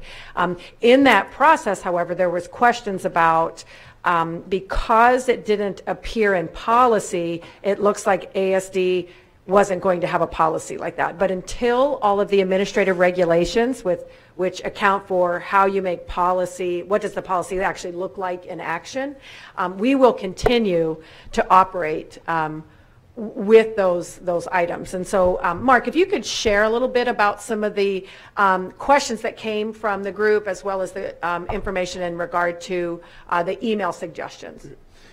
Thank you, Dr. Bishop and Madam President. Probably the biggest misnomer that people might have is we're not really adopting Alaska school board policies. What we're doing is we're adopting their platform and their process. And then we're taking Anchorage School District policies and putting them in that form, in that format. Now, there is one clear distinction. When someone who's familiar with the old policies would go and look at this first adoption, they're going to see a lot less detail, and that's because the Alaska School Board policy framework separates policy from the ways administrators are supposed to make the board's policy work. So there's those are our rules internal rules on how we implement our board policy. So it will look at first, when these first group are adopted, they're going to be a lot more general and a lot more policy related. The details that are being pulled out as we speak, and some of the divisions have already got the current Anchorage School Board details in administrative regulations and already in there. For example, procurement's a perfect example. The business department has all our current practices separated, logged, and put into an administrative regulation that used to be in a policy. There are some benefits to that. One of those is that it doesn't take long 3-month process to change a policy or a way of implementing a policy. The governance committee will still approve or still look at and make sure that they are aware of every administrative regulation that is put in practice here to implement a policy. And the nice thing is that these are all searchable, as Dr. Bishop pointed out. Any public member can not only know what the policy is, but they will know exactly what administration is supposed to be doing to implement that policy.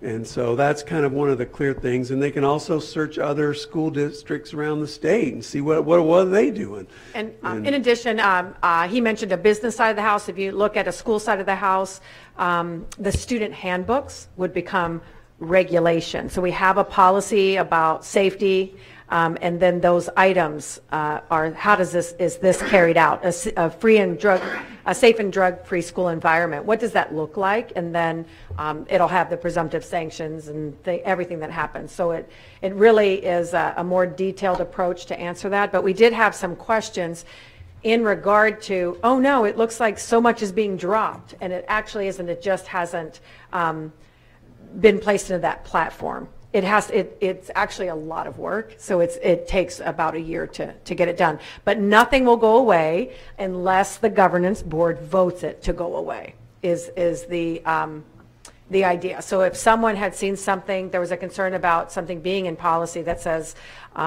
we don't have this anymore, are we just dropping it? The answer is no. It's just that's still in effect. And more detail will be presented, but it doesn't just go away just because these are now moving forward. We needed to adopt these as the platform, and then as we move on. Okay, with that, then I'm going to open for public testimony. Hi, would you please state your name for the record? My name is Marnie Hartel.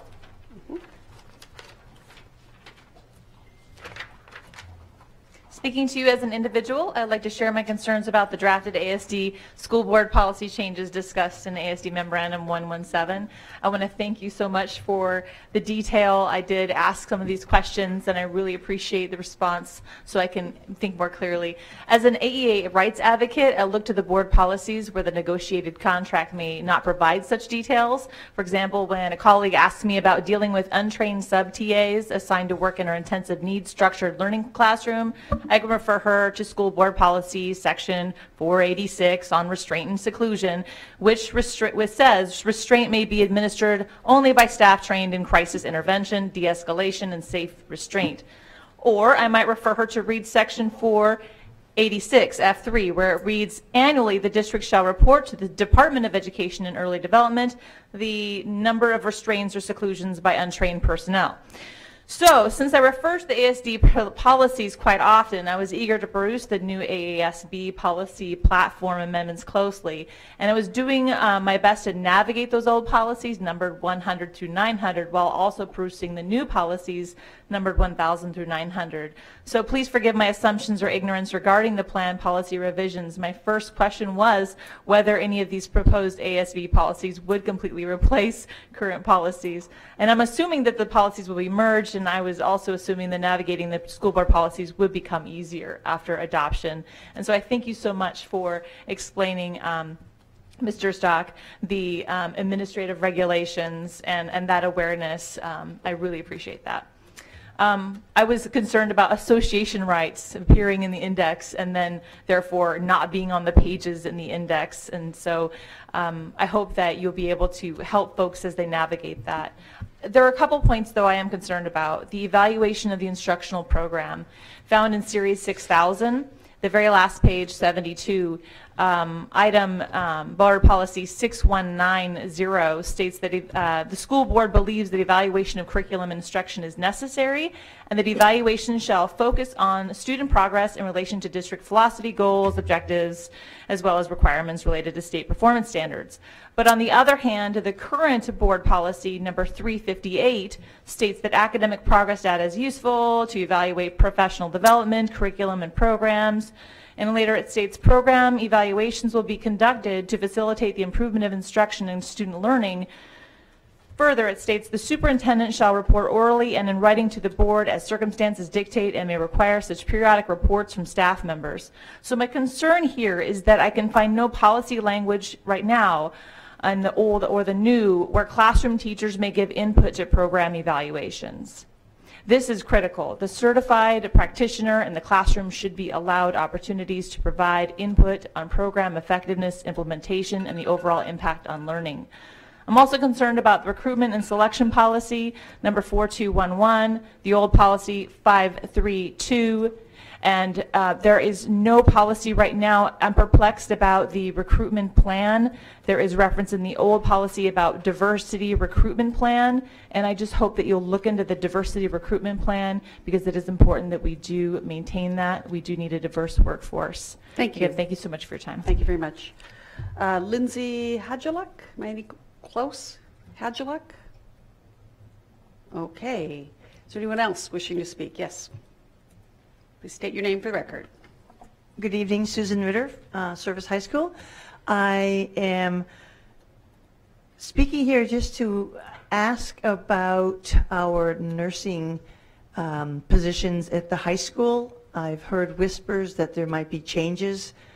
Isn't that a great way for saying rumors? Whispers that things may change, and I'm requesting and advocating that we keep our RNs and LPNs at least in our high school level where we have pretty intensive students, that if there are changes made that might hinder the quality care that they're given. And so again, it's whispers that I've heard that there are changes might be happening, but it's for a school of 1,000 students, it's really good to have two nurses that are there all the time to take care of it, particularly our intensive needs students. So thank you very much. Thank you very much. Any other testimony in regard to this memo? Madam Chair? Hold on, public testimony. Yeah. Well, this relates to public testimony. Okay. I'm going to be offering an amendment. Would you like public testimony at the time I offer my amendment on that amendment, or did you want to have it? Yes, so that we Okay. know what's, so I'm going to close public testimony and open it up for board discussion. So if you have an amendment, this is the appropriate time. I believe the board secretary has copies for everyone.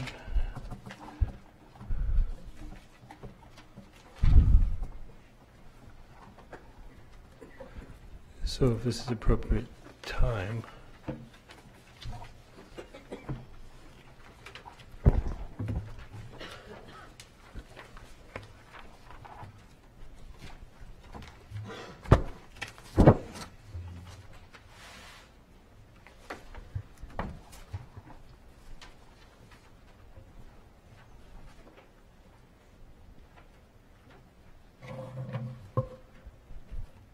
Madam Chair, I'd move the adoption of the amendment just passed out. It's entitled Amendment to Add Apprentice Policy. Would you, so that we have it for the record, would you please make the full motion? I'd move to amend Memorandum 117 by adopting a new Section BP 3313 in Article 3 of ASD Board Policy. Second. It's been moved and seconded. That will now be open for public testimony.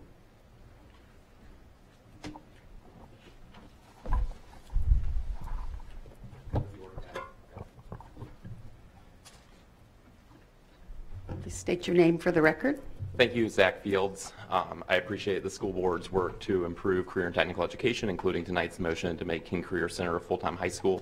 I grew up under the old model where wealthier students were tracked into gifted programs and poorer students were tracked into vocational programs, and we've seen how that type of model fails students, it fails businesses, and ultimately it fails our country.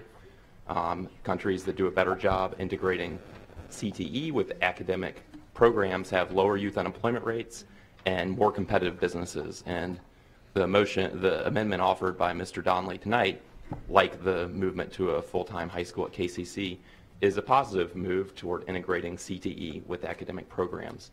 It uses the procurement power of the Anchorage School District to ensure that individuals such as the apprentices who are graduating from KCC's school to apprenticeship programs can find work on buildings that are being constructed by ASD.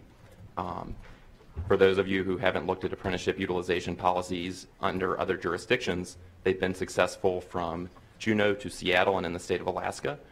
Many of you are probably aware that Governor Murkowski established the first apprenticeship utilization policies in the state of Alaska. Well over a decade ago, those were expanded by Governor Walker from transportation to include housing and resource development projects as well. Apprenticeship utilization policies positively contribute to inclusion of women and minorities on construction projects. As many of y'all know, the construction industry tends to be an industry dominated by white males. When you look at apprenticeship programs, there are typically twice as many women as a percentage of the workforce in apprenticeship programs compared to the industry as a whole, which means that apprenticeship is positively contributing to making high-paying jobs available to women and minorities. And I know I've seen a lot of you at KCC signing ceremonies for apprenticeship programs, and when you look at the folks who are graduating from KCC in CT programs, the population is very diverse, and we should be making sure that everyone who graduates from KCC can find work in our community, and why wouldn't we use our procurement policies to advance that goal? So in closing, I really appreciate everything that the school board and the superintendent are doing to improve CT in our community. Y'all are doing a great job, and I think that this amendment offered tonight is part of that much broader movement to improve CTE. Thank you. Your first name was David? Zach Fields. Zach. Sorry, I got the Fields part. Okay, thank you. Is anyone else wishing to testify? Yes, sir. And ma'am, you may come forward too. You can come forward to the other seat.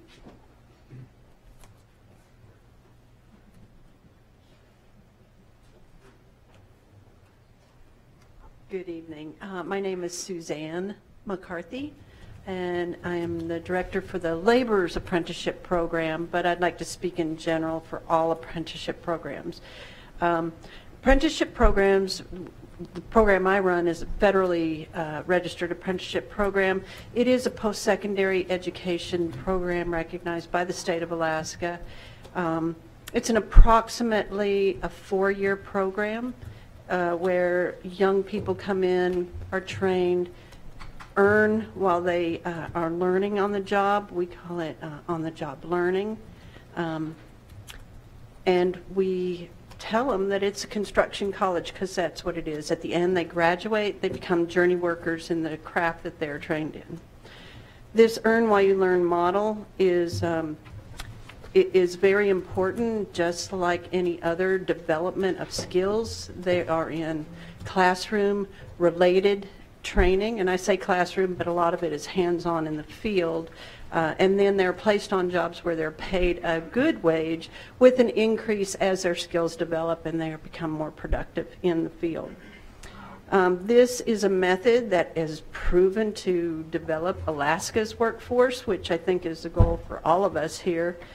through developing our youth, we are growing our own. And construction is a really important sector in the state of Alaska, and we need to make sure all those jobs are Alaskans.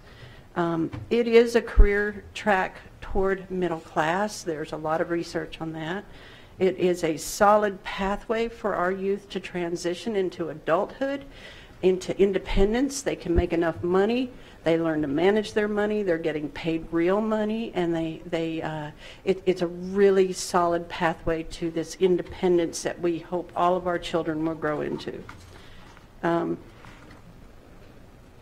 When you train people that way and you give them that responsibility of adulthood and pay them real money, they also become good citizens. They understand the skills that it takes to be good parents, which help run great schools, and it also gives them a sense of ownership. It develops a strong bond between the schools and the community. There was some talk about concerns about contractors who may not utilize apprentices, and would that be right for them? I say yes, it would be, because if they don't use apprentices, they certainly need to know how much we value it as a community. The number of apprentices that are taken into programs are directly related to work. This will help put more of our students to work, and it really is completing the circle. This is really the same as asking our schools to take in our graduated students who are studying to become education teachers into a teacher program. Of course we would want our students to do that, and this is the same pathway for those who have chosen a career in construction. It's completing the circle, and it's good for everybody. Thank you very much. Sir?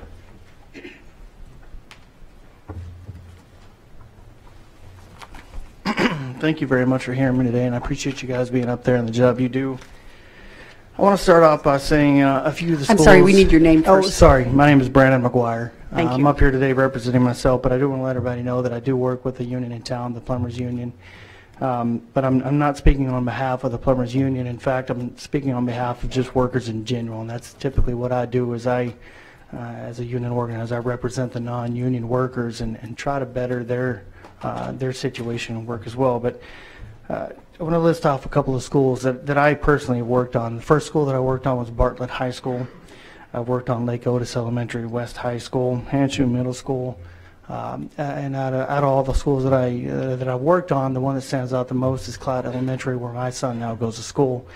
And I am proud of that because he stays warm in the wintertime. Because as an apprentice, I was able to go in there and I was able to work on that school because my contractor made sure that he had an apprentice with a journeyman, so that we could pass down that knowledge that the journeyman had to the apprenticeship. So when I talk about the utilization of apprenticeship within the ASD, I think it is very crucial because each generation that comes out, we need to continually train that generation. They need to be able to be on the projects like ASD projects. Capital projects are projects that keep the construction industry in this state going. More so, at least in the past, it's been than private money projects. So I think it's extremely important that we focus on that. Utilizing the apprenticeship program is paramount. This proposal, amendment to the proposal, is key, and it's a step in the right direction. I think it helps to lower cost for projects because an apprentice does not cost the same as a journeyman does. I also think it helps to keep our kids at home when they get out of school. It gives them, like the lady before me said, it gives them a career to look forward to get into and to train to better themselves, that they can walk into and get paid good wages immediately instead of going out into that, what we now talk about in today's society, the entry-level minimum wage job that up here a lot of times for a kid just isn't enough. So I do want to say that I definitely support utilizing apprenticeship language within the ASD. I think it is crucial. Thank you. Thank you very much. Sir? Please state your name for the record. Cody Leslie. So as a graduate of KCC and South Anchorage High School in class 2017, I have seen how the community appreciates when apprentices go into and young individuals go into ASD projects and help, and just everyone appreciates that. And through KCC and the opportunity that KCC gives to young individuals, as they give direct entry opportunities with trades, which is IBW, electrical, automotive, laborers. And me personally, I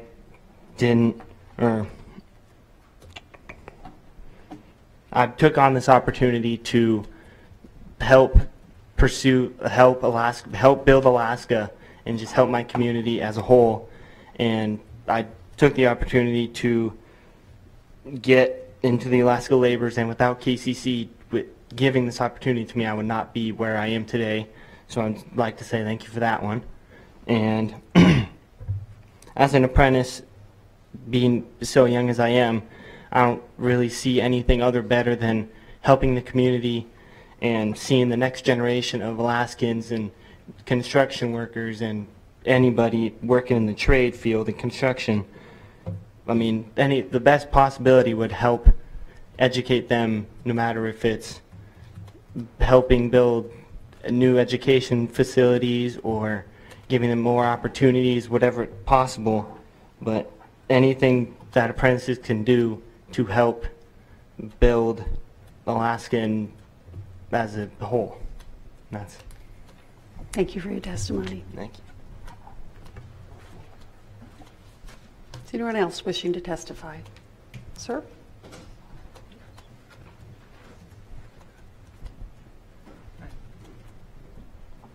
Good evening. Good evening. Please state your name for the record. My name is Dustin Klima. Could you spell the last name, please? K-L-I-M as in Mike, A. Thank you. Okay. I'd like to thank you for the opportunity to present a perspective from the construction field that many recipients of these goods and services might overlook.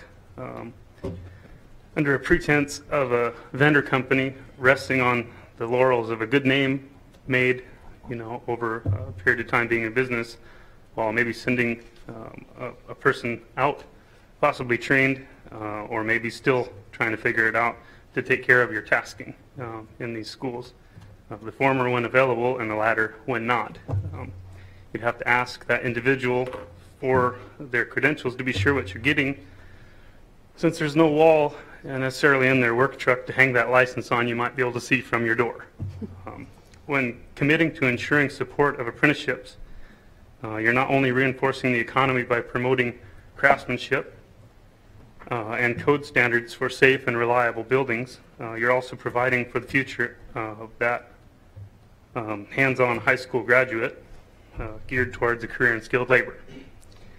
Investing in skilled trades apprenticeship labor provides assurance that the work performed only limited amounts of unsupervised I missed something, is to applicable building standards, because an apprentice is provided only limited amounts of unsupervised production, which is then checked and verified with a skilled journey level tradesman for whatever their profession at hand may be.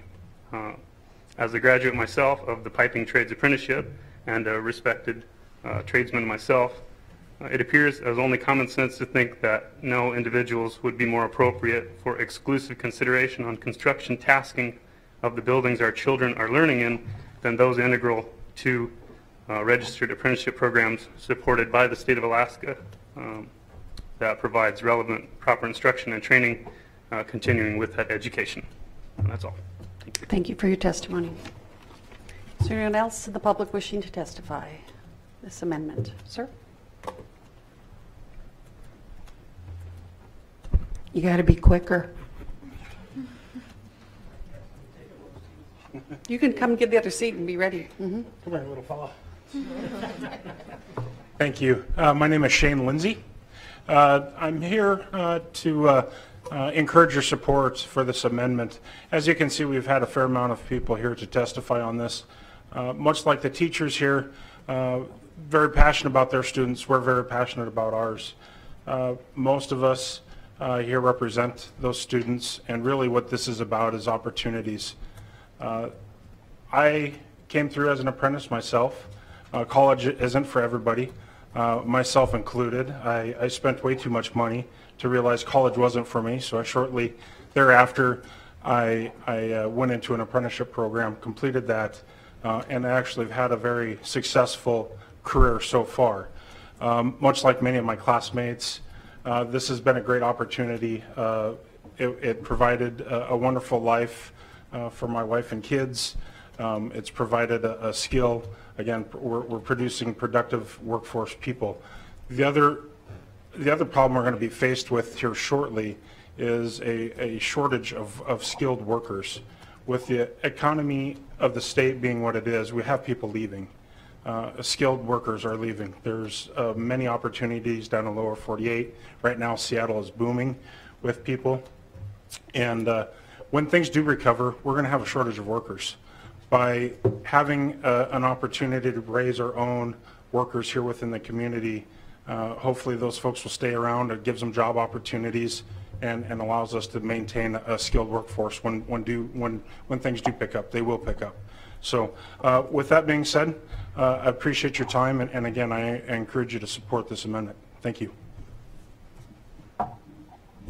Sir. My name is Kyle Kaiser. I'm coming to you tonight as an electrician that lives here in Anchorage, also a veteran and a father of a child in the Anchorage School District. I work a lot with young men and women interested in getting into the trades. Speaking from personal experience, I went through high school, got an associate's degree, joined the military. Upon exiting the service, I wasn't sure what exactly I was going to do. And had it not been for an accredited apprenticeship program to help me take care of my family, I don't know where I would be today. So I feel that I owe everything to apprenticeship opportunities. I think that what the board and the community has done with the Martin Luther King Jr. Technical High School is outstanding. Young men and women are looking for opportunities, and you never know what that path is going to provide for you, or where you're going to go down it. You might start out taking a metalworking class and find out that you'd rather be an electrician, which I personally recommend. But I would like to just give my support for this amendment, to give our apprentices that are looking for work the opportunity to work here at home. Part of going through an apprenticeship program is it's on-the-job training. We go to our classroom time inside of our training facilities, and that's great, but it doesn't do you any good if you don't get to go work and apply it. It's a learned skill. These trades are learned crafts. It's not something that you can learn overnight or online. You have to get your hands dirty and do the work. So I'd just like to say that I support this amendment, and I hope you do as well. Thank you. Thank you. Is anyone else wishing to testify? Sir, please state your name for the record. Hi, my name is Pat Phelan with Labor's Open 3. Could you spell the last name, please? F as in Frank, A-L-O-N as in Nancy. I'm with Labor's Open 341. Just a couple items that I want to hit on that they didn't hit on tonight was I was at a meeting last week, and there's possibility up to $15 billion worth of work that could probably come in this state, from the mining to the gas line to the drilling, and I would like to ask your support for this utilization of apprenticeship. It's a great opportunity. There's a pension included. There is medical. I've had it, and with the daughter, when she tore ACL at soccer, you know, the medical was there. I'm getting ready to retire, so the pension's going to be there, and it's just a good thing for the local and the state to have this all the apprenticeship programs going. Thank you very much. Thank you for your testimony. Anyone else? Sir. Hello, my name is Manny Acuna. Last name is spelled A-C-U-N-A. So I'm actually a first-year apprentice in the IBEW. I did 12 years in the Air Force, and when I first got out, I had no idea what I was going to do. I enrolled in the Helmets to Hard Hats program because I knew I wanted to get into construction trades, and I immediately knew I wanted to be an electrician. I knew it would help out the community, and it was just something I was really passionate about. I'm actually in school right now, and I can tell you personally that when I first separated from the military into the civilian life, finding work was really, really hard. I have several degrees.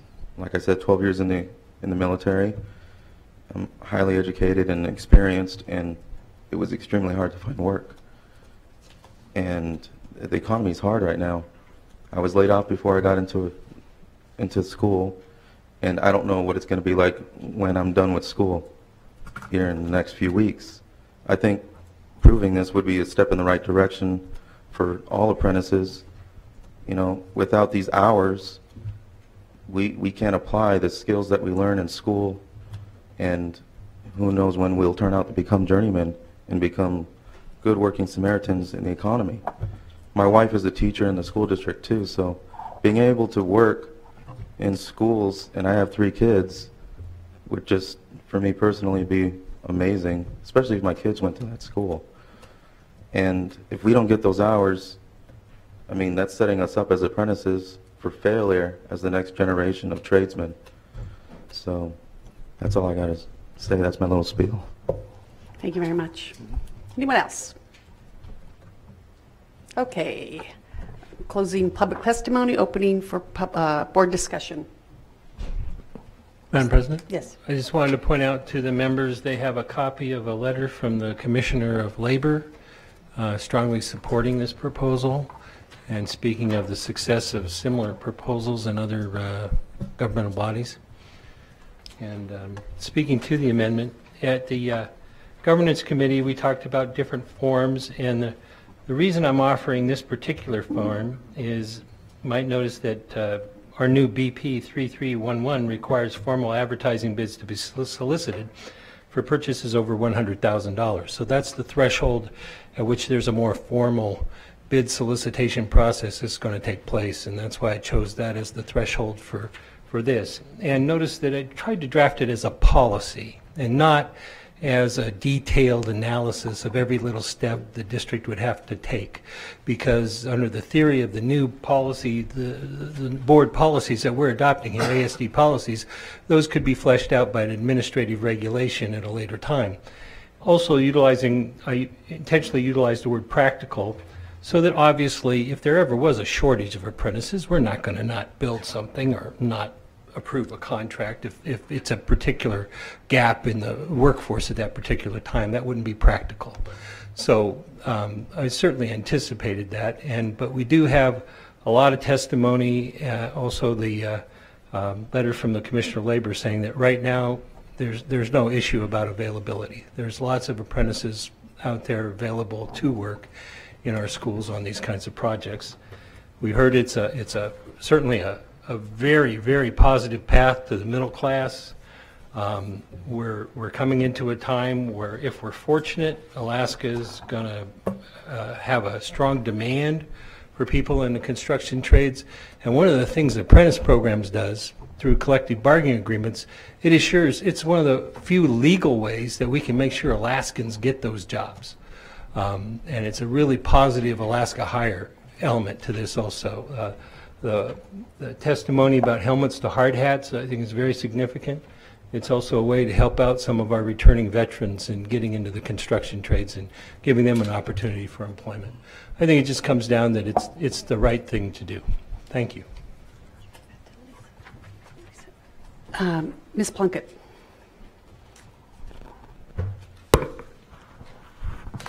This is something we discussed, I don't even remember when it was, Dave. I think it was in December.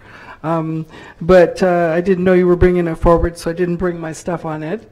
So I think first what I'd like to do is maybe have the administration discuss, because there were both pros and cons associated with this, and all we've heard are the pros so far. Maybe discuss the process, and then once we do that, the other thing is I know Juneau's policy, which was mentioned, is $4 million for their threshold, not $100,000. And because I know there's a cost associated with this, as well as some administrative and monitoring that have some issues. So maybe we could start with superintendent a discussion. I know that Dave Whiting is the one that did the memo, but I'd like to have a basis so that everyone here that wasn't at the policy meeting has all of the information to their avail. Madam President, I would just request that Tom Roth and Dave Whiting come to the front, and the board, they may provide a backing for their response that occurred at that communications meeting, policy meeting rather, governance, and can answer any questions specifically. Maybe just start with a summary of the discussion that took place at the governance in regard to what did you reference? A memo? Yeah. That in reference to the memo. I'll begin through the board president. Just if I might, a couple of quick comments from the administration perspective. We recognize and understand, the importance of apprenticeship programs, and absolutely respect the comments and the arguments made by those professionals who spoke tonight.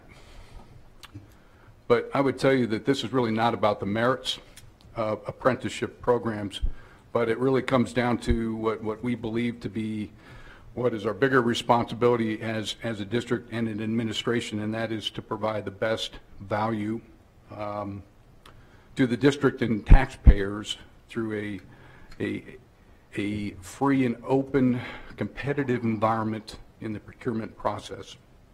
Now, as referenced, we did respond on or about the 10th of November to the proposal by a board member, and at the time that the threshold amount was $25,000. That's subsequently changed, but the remainder of the language in that proposal is consistent.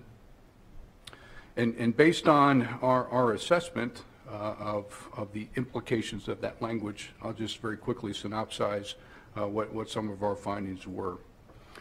First is that it would likely reduce the numbers of companies that would be able to bid on projects that would give some competitive advantage to those companies that do already have journeymen and apprentices within their organizations.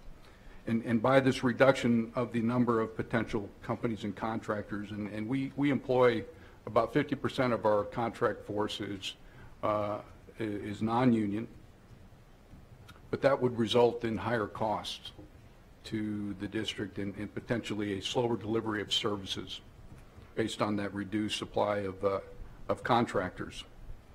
We would also imagine that it would increase the administrative oversight requirements both to procurement, and I'll allow Mr. Whiting to address that, but also to the capital planning and construction teams that would be obliged to ensure that we met compliance with a minimum number of apprentices.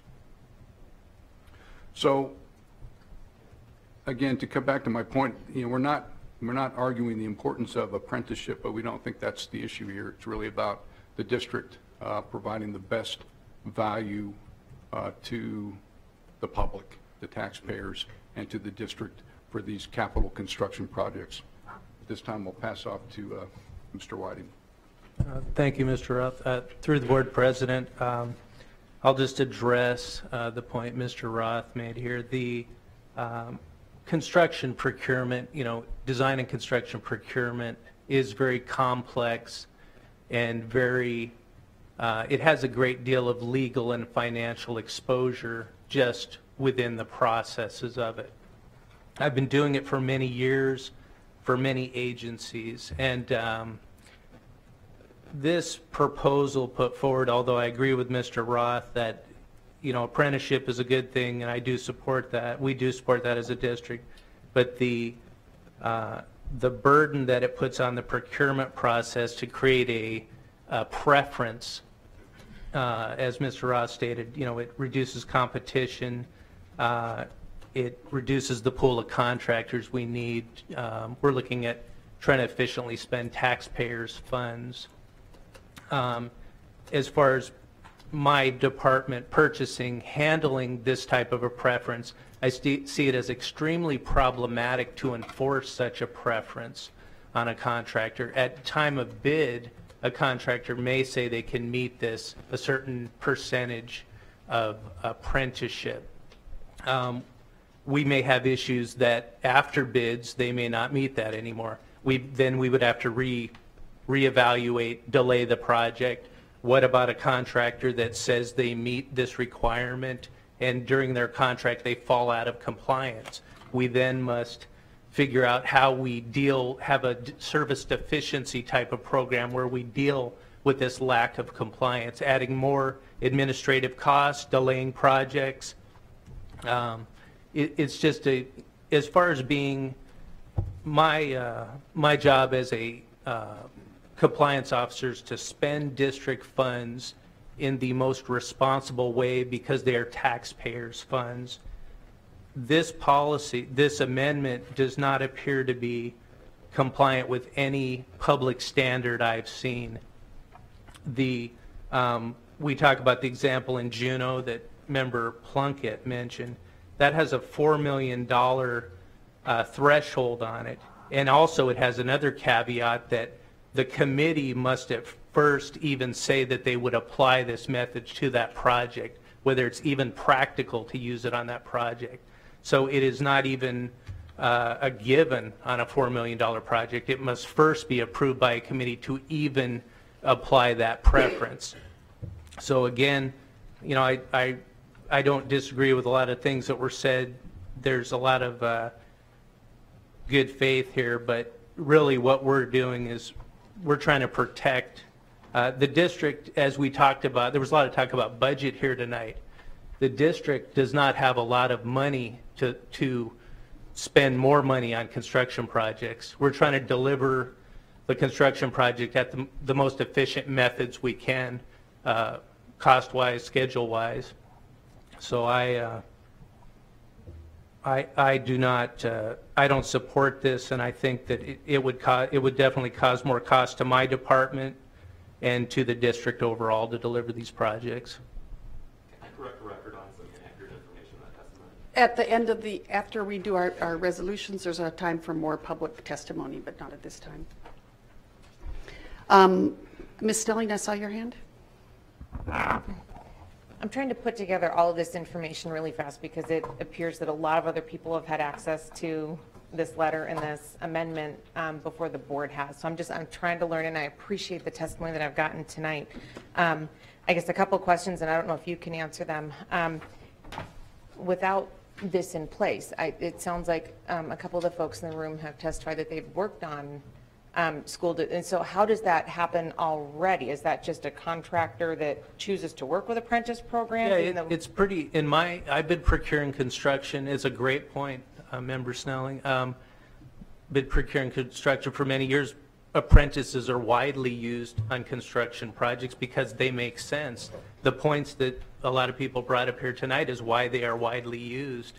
There doesn't need to be a preference for them because they do make sense and they are used commonly. A preference just restricts competition. If we were to, there are several instances where, you know, trying to administer this can get, we could be embroiled in a legal issue where one contractor believes the other one doesn't comply with the apprenticeship preference, and then it stops our project. And, you know, there's all kinds of issues we could be dealing with this thing.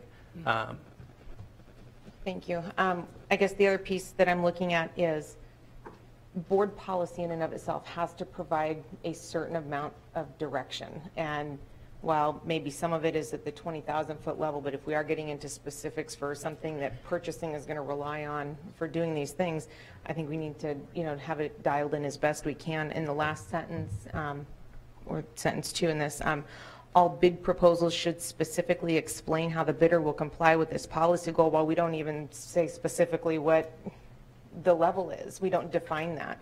At best, we have the 100,000, but we don't say how many apprentices or what percentage of apprentice. I mean, so we're not even giving good guidance even to those that would use it. I don't think it is a matter of not supporting apprenticeships at all. I think our actions today have already spoken, that we do. As it is currently written and on this spot, I don't agree with this as it is currently written, and that would be my concern, at least for the moment, knowing that. Which is a wonderful segue to, I'm going to propose an amendment to the amendment.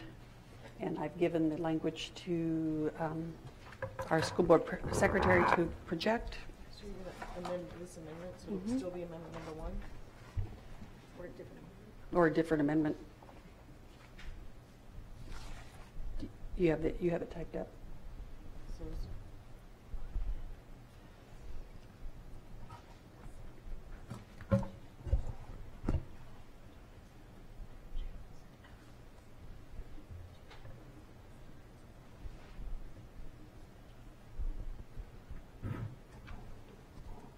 it didn't fail.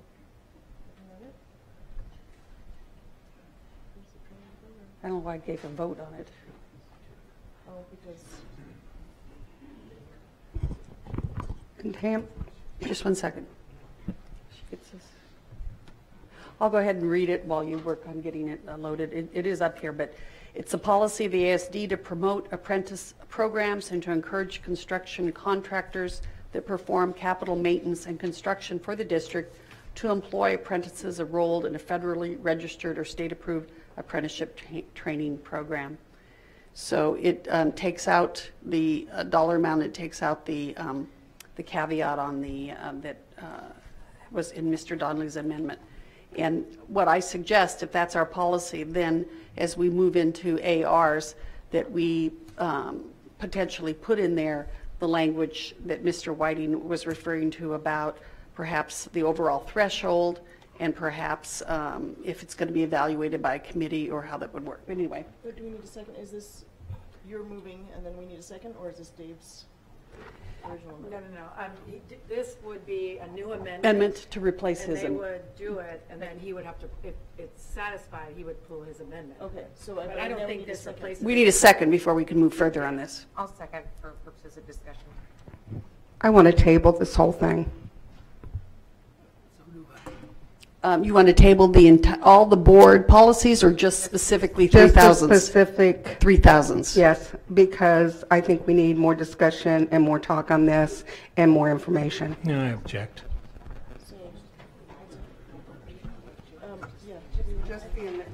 Yeah. Not the whole 3,000. You know, Madam Chair, I brought this to the committee process. It was debated there. Now I was told now was the time that I was to bring this. I was specifically advised this was the meeting where I'd be allowed to offer this amendment, provided it to you and the committee secretary last week. This was the time I was advised that we would consider this amendment with the adoption of these policies. Yes, you're correct. And we're going to have to, she put a motion to table it, but I haven't had a second. Do we need a second on the table?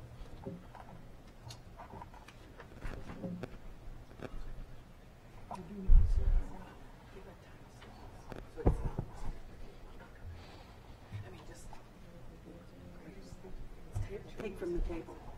Requires a second. So in order for that to occur, it requires a second. I can second it for discussion. Okay. It's not debatable, and it requires a majority vote in order for that to go forward. Discussion? To a time sensitive or to a time certain, or? Yes? So I do think this is a very worthwhile motion. I do feel that there's a lot of, I know that you've talked about it before, but there's a lot of conversation going on that I think needs more conversation. I think if we were to put this forward now, it would not be, I think it needs to be, like, we have several motions that maybe could be presented. We could revamp this, that the board members could get behind, and that maybe something good could come out of this. So that's my reason for tabling it. Any other discussion on the tabling motion? Madam Chair? Done. There was some, to the motion, the argument that this is not specific enough was addressed at the committee meeting, and actually the argument was made at that time that it was too specific, that it ought to be left to administrative regulations. And the reason it shouldn't be left to administrative regulations is this sets a policy. And the reason it's generic is to set that policy so that the administration can flesh it out. So this was meant as a compromise to facilitate the middle ground between the objections that it should be administrative regulation and the importance that the board, as the elected representatives of the people, set a policy in this matter. I really think it's not appropriate to table at this time because I've waited months and months and months to do this. When I wanted to offer it as a separate board policy, I was told wait until these full policies came before this board to do that. So I went through the committee process, I did what I was told, the way I was told to do it, and to move to table it now I think is completely unfair and inappropriate. Mr. Holleman. Also, I was at the committee meeting where it was discussed. Tabling, if we were really at a point where the board was confused or we needed clarification, we've had the administration at the committee meeting, we've had them here. I don't see a key point that we're confused about in this case. It makes it sound like we're just trying to make the whole thing go away. I would rather us proceed forward until we actually hit something specific. I feel prepared to talk about it and vote on it tonight. Okay. Ms. Plunkett. Actually, it was voted on at the policy meeting, and it was voted down by the committee. So it was voted on, and you're right, Mr. Donley, the next avenue was to bring it forward as an amendment. I'm reading what the motion says, and it's not quite correct regardless. The move to table section 3000? That's. As I understand it, was just the amendment for this one. Okay, it was an amendment. For the amendment to the final adoption. Well, that impacts the entire 3000, so yes, it does table 3000. No, it was just for this particular amendment that was being discussed. Right, which is part of 3000s. So if you table that, how can you pass 3000? Well, you would still pass the regular process. Well, I'm not the one that made it. I'll go back to the motion maker. Clarification, please. Clarification. What I want to do is table the article number 3.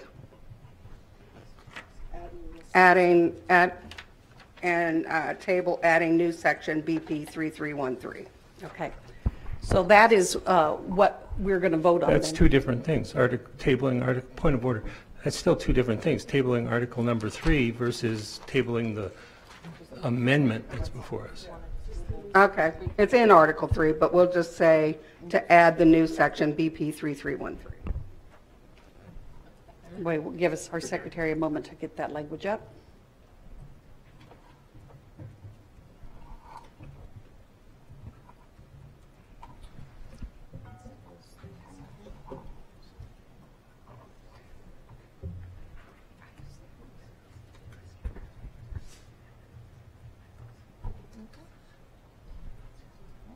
While the secretary is doing that, Madam Chair, may I speak to the motion?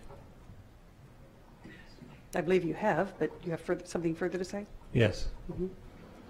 One of the reasons for the motion to table seemed to be based on the testimony from the administration that there was some shortage, or this would be biased against some contractors. I'd call the members' attention to the letter from the Commissioner of Labor, page 2, that says, As registered apprenticeship is practiced so widely in the construction industry, an apprentice utilization policy would be unlikely to reduce the number of project bidders or reduce competition. Instead, apprentice utilization policies would support Alaska's contractors' long-standing and proven training programs. Thank you. Okay, at this point, last time, and then we're going to vote on this. Okay. Yes. The reason I tabled this is because I want to see something come out of this that we can pass that will be. Point of order. It hasn't been tabled yet. Well, if we table it. I'm speaking to the motion, Yes. Dave. I'm speaking to the motion. I believe this is a good motion. It didn't pass in committee. I'd like to have something that we could pass. I believe we can do that if we bring it back to the committee. I am not against it. Okay, board members, please vote on the tabling motion to table a new policy BP 3313.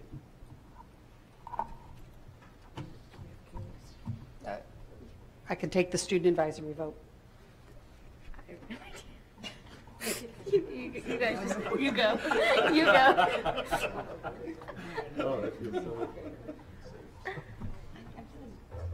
I don't have my voting.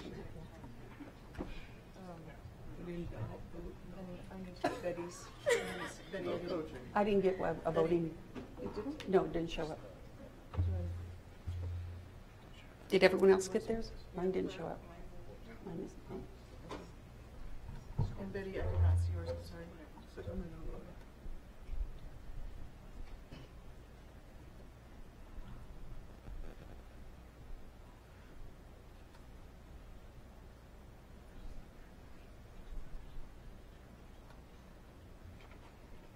And the motion to table fails, 3 yea, 4 nay. So now we have the amendment that I proposed that's been seconded, and that is open for discussion. Madam Chair, could we have the amendment restated, Yes, please? she's going to put it back, place it back up on the screen, and I will reread it. This is technically amendment number 1 still, right? No, I think Dave's amendment is still on there. He didn't pull his amendment. Okay, so yours is amendment number 3. Two. Or 2. Two. Your amendment is still, it was moved and seconded, it wasn't removed, so it's still Right, on there. So still we're- in there. It's Okay. still live. All right. Thank you. Thank you for that clarification. So 2 is 2.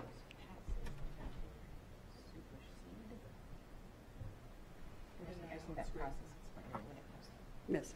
So the amendment I propose is the language, it's the policy of the ASD to promote apprenticeship programs and to encourage construction contractors that perform capital maintenance and construction for the district to employ apprentices enrolled in a federally registered or state-approved apprenticeship training program.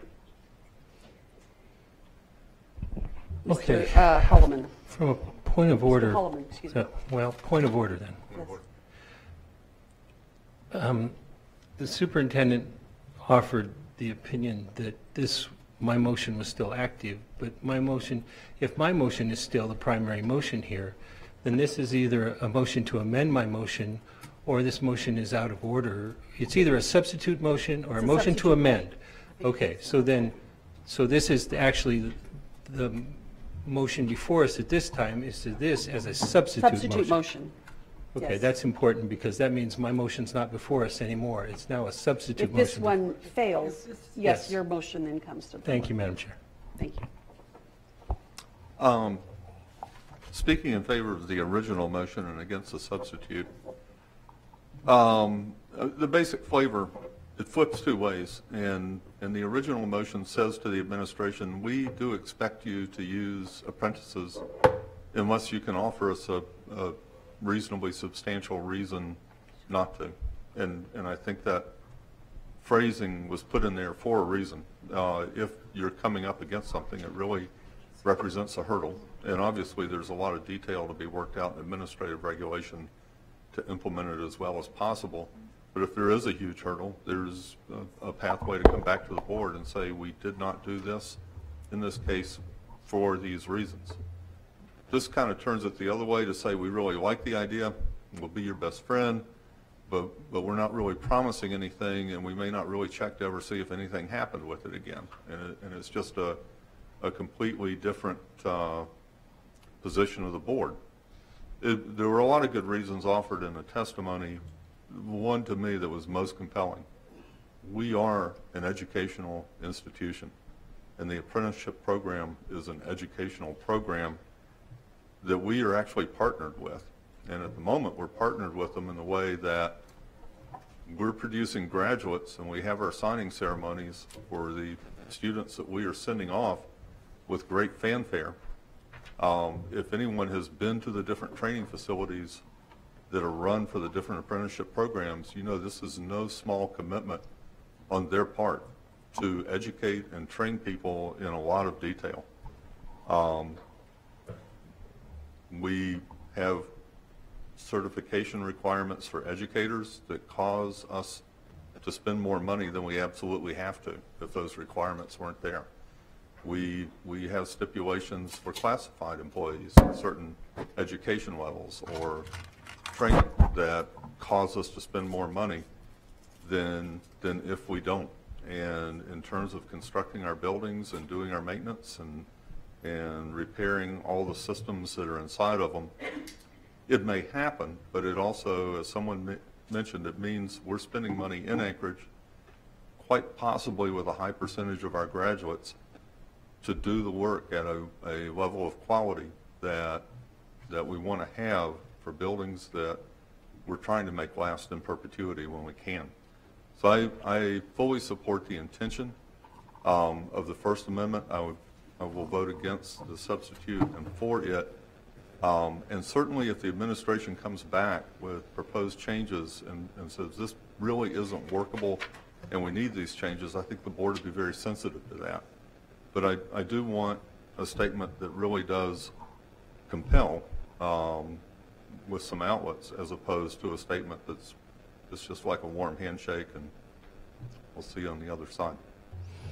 So I do wish to speak to, my intention was in the ARs that go with this, that we go into the specifics about the threshold. It was mentioned the $4 million that Juneau does, and that if there was going to be a committee process to make a determination, that also be specified. So it's, again, it's the 10,000-foot view and then the specifics in the ARs.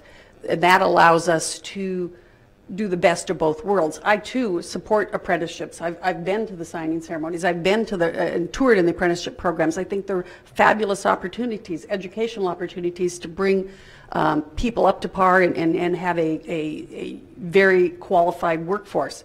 At the same time, I'm also charged with balancing the taxpayer dollar and finding the best buy for our buck, or their buck.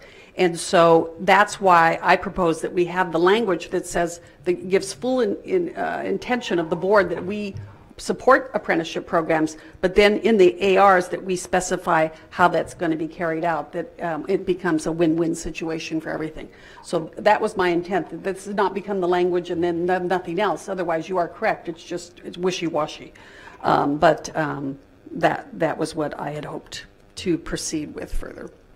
Other comments? I saw, yes, Ms. Plunkett. From listening to all the testimony, I heard several people talk about the fact that they were apprentices and did go through a process for being able to get their certificates that they needed. I think we could have, and I think this was something we were going to look at from an AR aspect. Maybe this is a way that we could do that. Since this is a little different, Superintendent, can you let us know how this new amendment would, how we would work it through with the administration? Well, certainly, as AR is created, they're going to be run by the governance committee again. They're going to come back to you. But it would be, in essence, to capture the manner in which we do business along with policy, as you stated, Mr. Donley, being at the 30,000 foot level, and then we get to detail. It's the preference. The question was asked, you know, what is the difference? And it was shared that the difference actually could be competition and costing more money. And so, and then there's comments about we're not worried about the cost of more money. I mean, this is going to be the decision of, you know, the board either, you know, coming to compromise through those ARs or overriding them with a more deliberate policy in regard to the amount of money and things like that. But when the question was asked, I believe that's back in November, it was studied, and that was the guidance, and it was studied, I know, by calling other school districts. But it's really at this point in time the preference. You know the pros and the cons a bit, maybe not all of them, but many of the board members themselves have shared them. So at this point in time, if this is the general, the ARs are going to move through governance, not necessarily brought back to this board, but ARs are moved through governance. Any other discussion on this substitute motion? Mr. Donley. I haven't heard anybody tonight argue that cost isn't important. There was a discussion, I think, probably at the governance committee about cost. But cost is important, and I sincerely believe that those contractors utilizing apprentices produce a very efficient, cost-effective product that is a quality product. So cost and quality are important, and some contractors that don't utilize apprentices, don't participate in apprentice programs, are kind of freeloading on the back of those that contribute and do that for our kids and to develop our workforce. So from a public policy point of view, I think this is absolutely the right thing to do. Ms. Snelling? I am in support of the amendment because it takes away some of the language that I disagree with in the original one. I've gotten one really good side of the conversation, but I feel like I'm missing a different side of it, which answers or can closely, maybe approximately, hypothetically answer. If I have a $5 million project, what's the cost of doing it with straight contractors? What's the cost with X amount of apprentices? What is the cost to the district? What is the cost to the taxpayers? How to weigh that out? And I don't have that. I only have one piece. I only have one side, and I don't, you know, I'm happy to vote on this tonight, but I look at specifics, and I'll go with this second one. Yes. Can I ask a Marsett. question? Yes. So one of the things that was stated in the memo that it would make the services slower and more expensive. Can you expand on that? Through the board president, Member Marsett, from the perspective of my department, trying to govern a kind of the feasibility of this, everything sounds really good conceptually. There's a difference between a concept and a plan. So you could say, conceptually, this sounds great, should be easy to enforce. From my department to enforce this, it will take a lot more administrative effort and burden, and potentially bid protests, litigation, all these different things come into play in construction procurement. It's quite nuanced and complex. From an administrative standpoint, much more complex for me to enforce this on contractors. Again, I'm a procurement officer. It's what I've been doing for many, many years. I look to not ever restrict competition to get the maximum dollar for every maximum work, supplies and services for every dollar spent. So when I get into something that really is going to create a much more burdensome administrative process to enforce and then be challenged by others while you're trying to enforce it, I see a great deal of scheduling issues and cost. Not even talking about Mr. Feniseff's project managers who will have to administer these contracts and inspect and enforce this compliance. So it's things sound easy conceptually, but in real life, how they're administered can be very burdensome. And when you start implementing preferences to give certain groups bidding preferences, you pay more for them, and they are more burdensome administratively, so there's a double whammy on cost. That's just my experience as a longtime public procurement officer. I work for the state of Alaska on apprenticeship. Can I address that question based on the state of Alaska? I'm sorry, it's not appropriate at this time. So what if we raise that dollar? I mean, I know you're saying it's still the same thing, but what if you raised it from 100,000 to a higher number?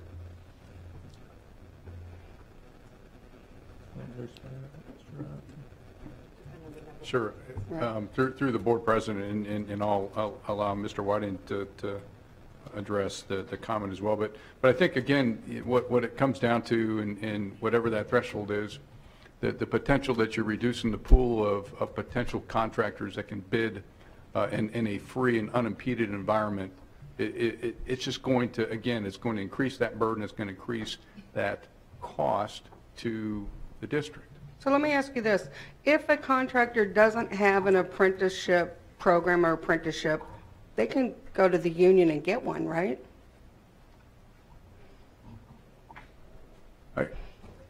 Through the president. I don't think there's any limitation on whether or not a contractor could pursue that. Absolutely not. I guess what we're talking about here is, you know, in the sequencing of just a bid. You know, if a contractor wants to bid on a project, but doesn't have the whatever that threshold of apprentices within his or her organization to go through that process, they're going to time out. They're not going to be able to compete for a contract. Well, if they want to compete, then they'll get the necessary resources.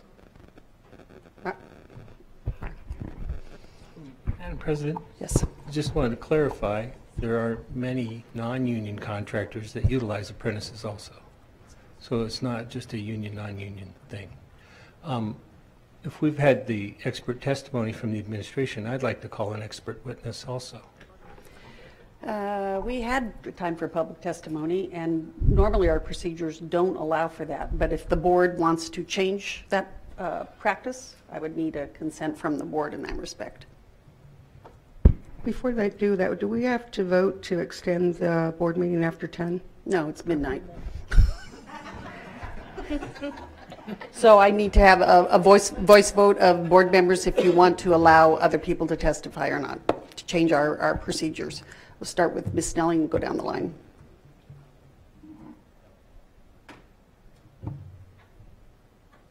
I'm going to say no, because I don't feel like I've got all the right pieces in the room to adequately come about in the full conversation. I think I'm going to agree because we don't have both sides. Ms. Marsett? I think I would like to hear from the other side, but not too long because it's getting late. Mr. Donley, you've already stated your preference. Mr. Holleman? For people with expertise, not to reopen it to the public at large, but if there are people with expertise that they can bring to bear on this, yes. And Ms. Davis? I'm a no. No. I think I would like to hear from, if we have some expertise, so you have to state your, I guess I get to become the arbitrator if you have the expertise. Mr. Fields? Thank you. My name is Zach Fields. I'm the Workforce Development Coordinator for the State of Alaska Department of Labor. I have the privilege of working with many KCC staff on your programs, and I also worked on preparing the apprenticeship utilization administrative order of Governor Walker. To do that, we researched other apprenticeship utilization policy in other jurisdictions, and I'm just going to reference a few points of clarification. Union and non-union contractors use apprenticeship, so it's inaccurate to suggest that adopting apprenticeship utilization will cut in half your bidder pool. Approximately half of construction contractors in Alaska are union and half are non-union. However, when you look at apprenticeship utilization, a much larger group use apprentices.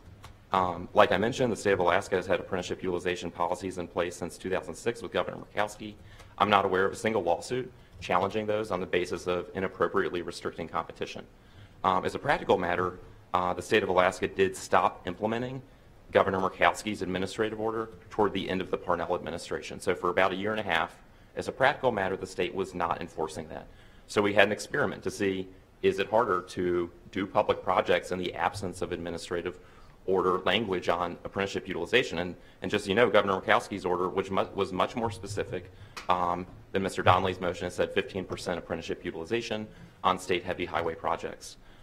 When Governor Walker renewed the apprenticeship utilization requirements for transportation and extended them to administration, so vertical construction buildings, more like what you would have in the Anchorage School District, along with an aspirational goal for natural resources, we heard no indication that there were additional administrative burdens associated with enforcing those apprenticeship utilization standards. And the reason is that when you have public projects, you're already collecting certified payroll to comply with other state and federal laws. And the Department of Labor, for which I work, working with the Associated General Contractors, established electronic certified payroll, which is more efficient than the previous paper certified payroll. So you're already collecting information about who's on your job. And like I said, since we started implementing apprenticeship utilization standards again, we've heard no complaints from procurement officials. Department of Transportation is the biggest one, that this in any way delayed a single project or create any additional burdens from their perspective. Also, I've seen no data, including since the state implemented renewed and expanded apprenticeship utilization requirements, I've seen no data suggesting that apprenticeship utilization costs more. And let me just briefly explain how apprenticeship works. Apprentices are paid per U.S. Department of Labor regulations at 60 to 90% of journey worker rates depending on their experience. First year apprentice typically is going to be 60%. As an apprentice nears the completion of their term, they're 90%. Apprentices are not job shadowing.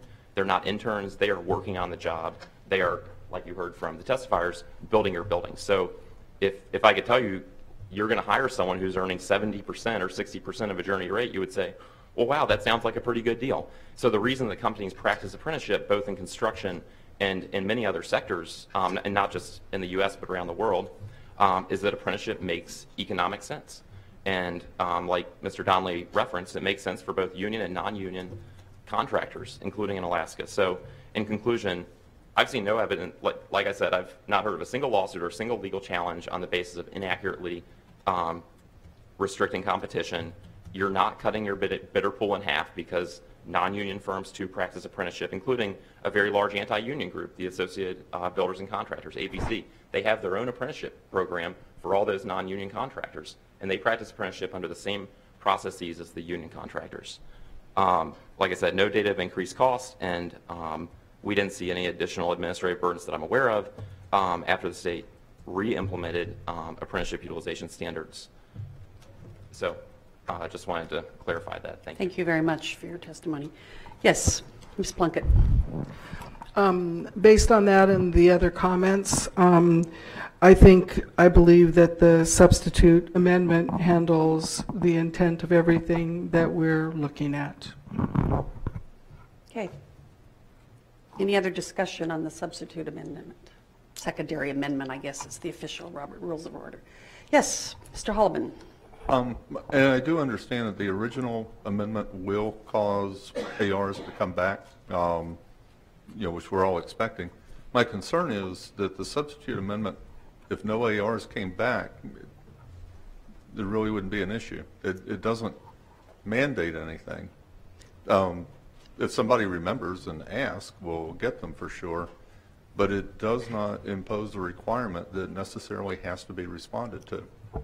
Well, this body has the option at any meeting to bring up any policy and make a motion on it. So I'm not fearful that we're going to forget about this and that the ARs aren't going to come back. And the fact that we all have that power, and policy is not, it's not like the cement dries and that's it. We can make policy changes at every single meeting if we so desire, though we should plan to be here till midnight every time if we do so. As governance chair, I see that this does require an AR. So it is something that we would need to work on if it went forward. I call for a vote. Okay. I'll ask for the advisory vote. Yay. Please vote.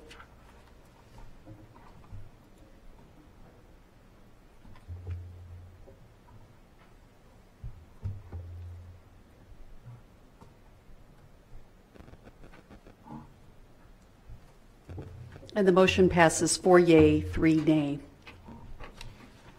And now we go back to the original. Madam Chair. Yes. That was a substitute motion. Under Robert's Rules of Order, the substitute motion is now before the body for a vote.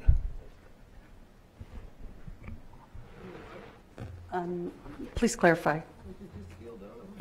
First, you have to vote to substitute. That's what that vote was.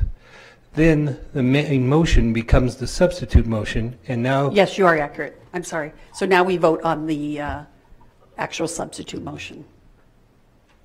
As Amendment 1? Mm-hmm. It replaces the original amendment.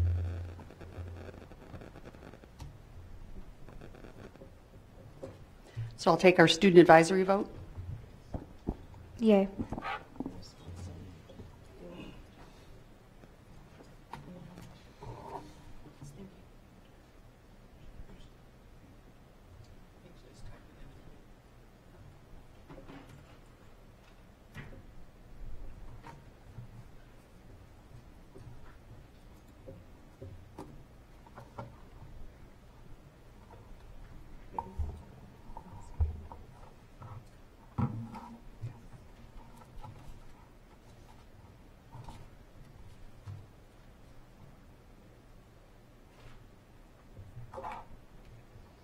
And the motion carries 6 yea, 1 nay.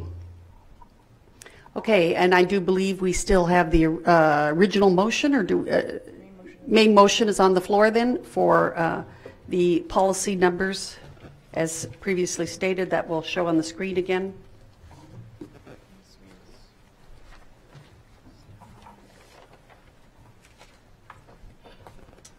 And that was the adoption of all of those. Yes.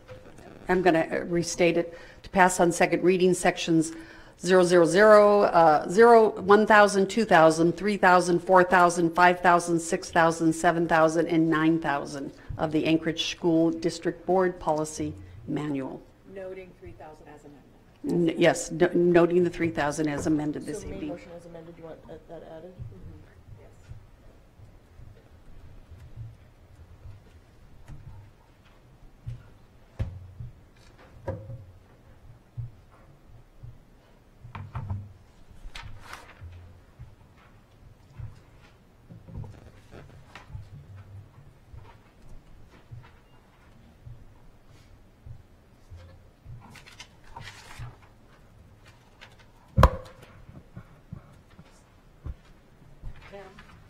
While Katie's typing it up, can I just make a comment and thank the staff, the public, everyone that has worked on all the different phases of this. We've been at this for, I think, more than a year, as I recall.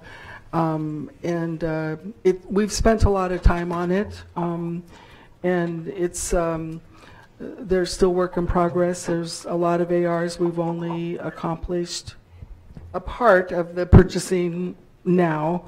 We still have more to follow under that area, but we've actually accomplished a lot of ground, and I think we have worked on something that will actually save the school district money that can go into teachers. Okay, thank you for the statement. Anyone else? Ms. Snelling? I just had one question, and I had asked Kathleen about it, and even though she gave me the answer, wanted to just make sure everybody else was understanding the same thing.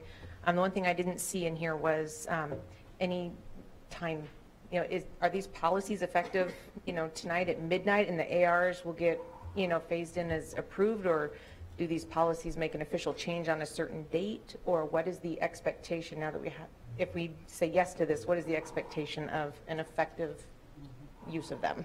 Bob did not give me a specific day, but tomorrow I'll send him the Word documents, and then he will send those to Microscribe. They will get them posted and send us the link. So in terms of become effective when they become posted, but that there's a lag time in terms of that getting actually posted?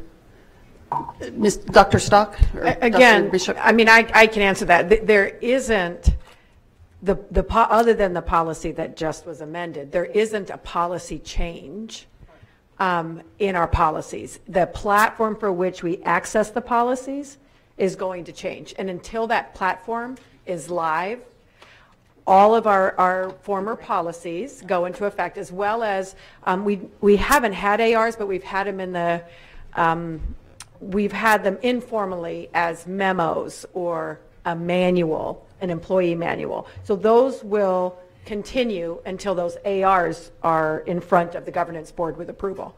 So technically, continue policy as is, except for obviously you see that we changed one, and that it is when the new platform is up and running, we will notify, and that's where people can access them. And we don't know that until AASB, the company, gets us back to when they can go live. Okay. Looking for the student vote? Yay. Board members, please vote.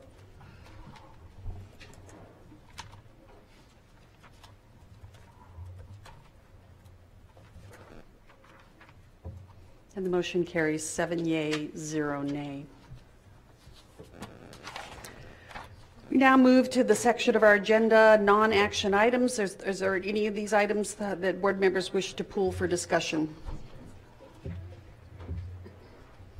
Seeing none, I move to future items, future business, or any of the items board members wish to have considered by the planning committee for future agenda discussion.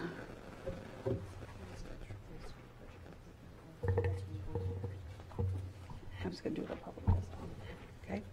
We move then to our final action for public testimony on non-agenda or non-action items. At this time, if there's any further budget commentary too, this is when we will accept any public testimony.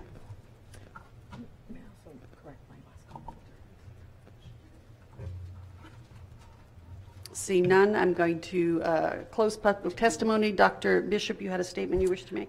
Yes, in regard, I thought through Member Snelling's request, and during the process in the governance committee, there were changes made to make the policy how this board felt it should be, and then this was the second.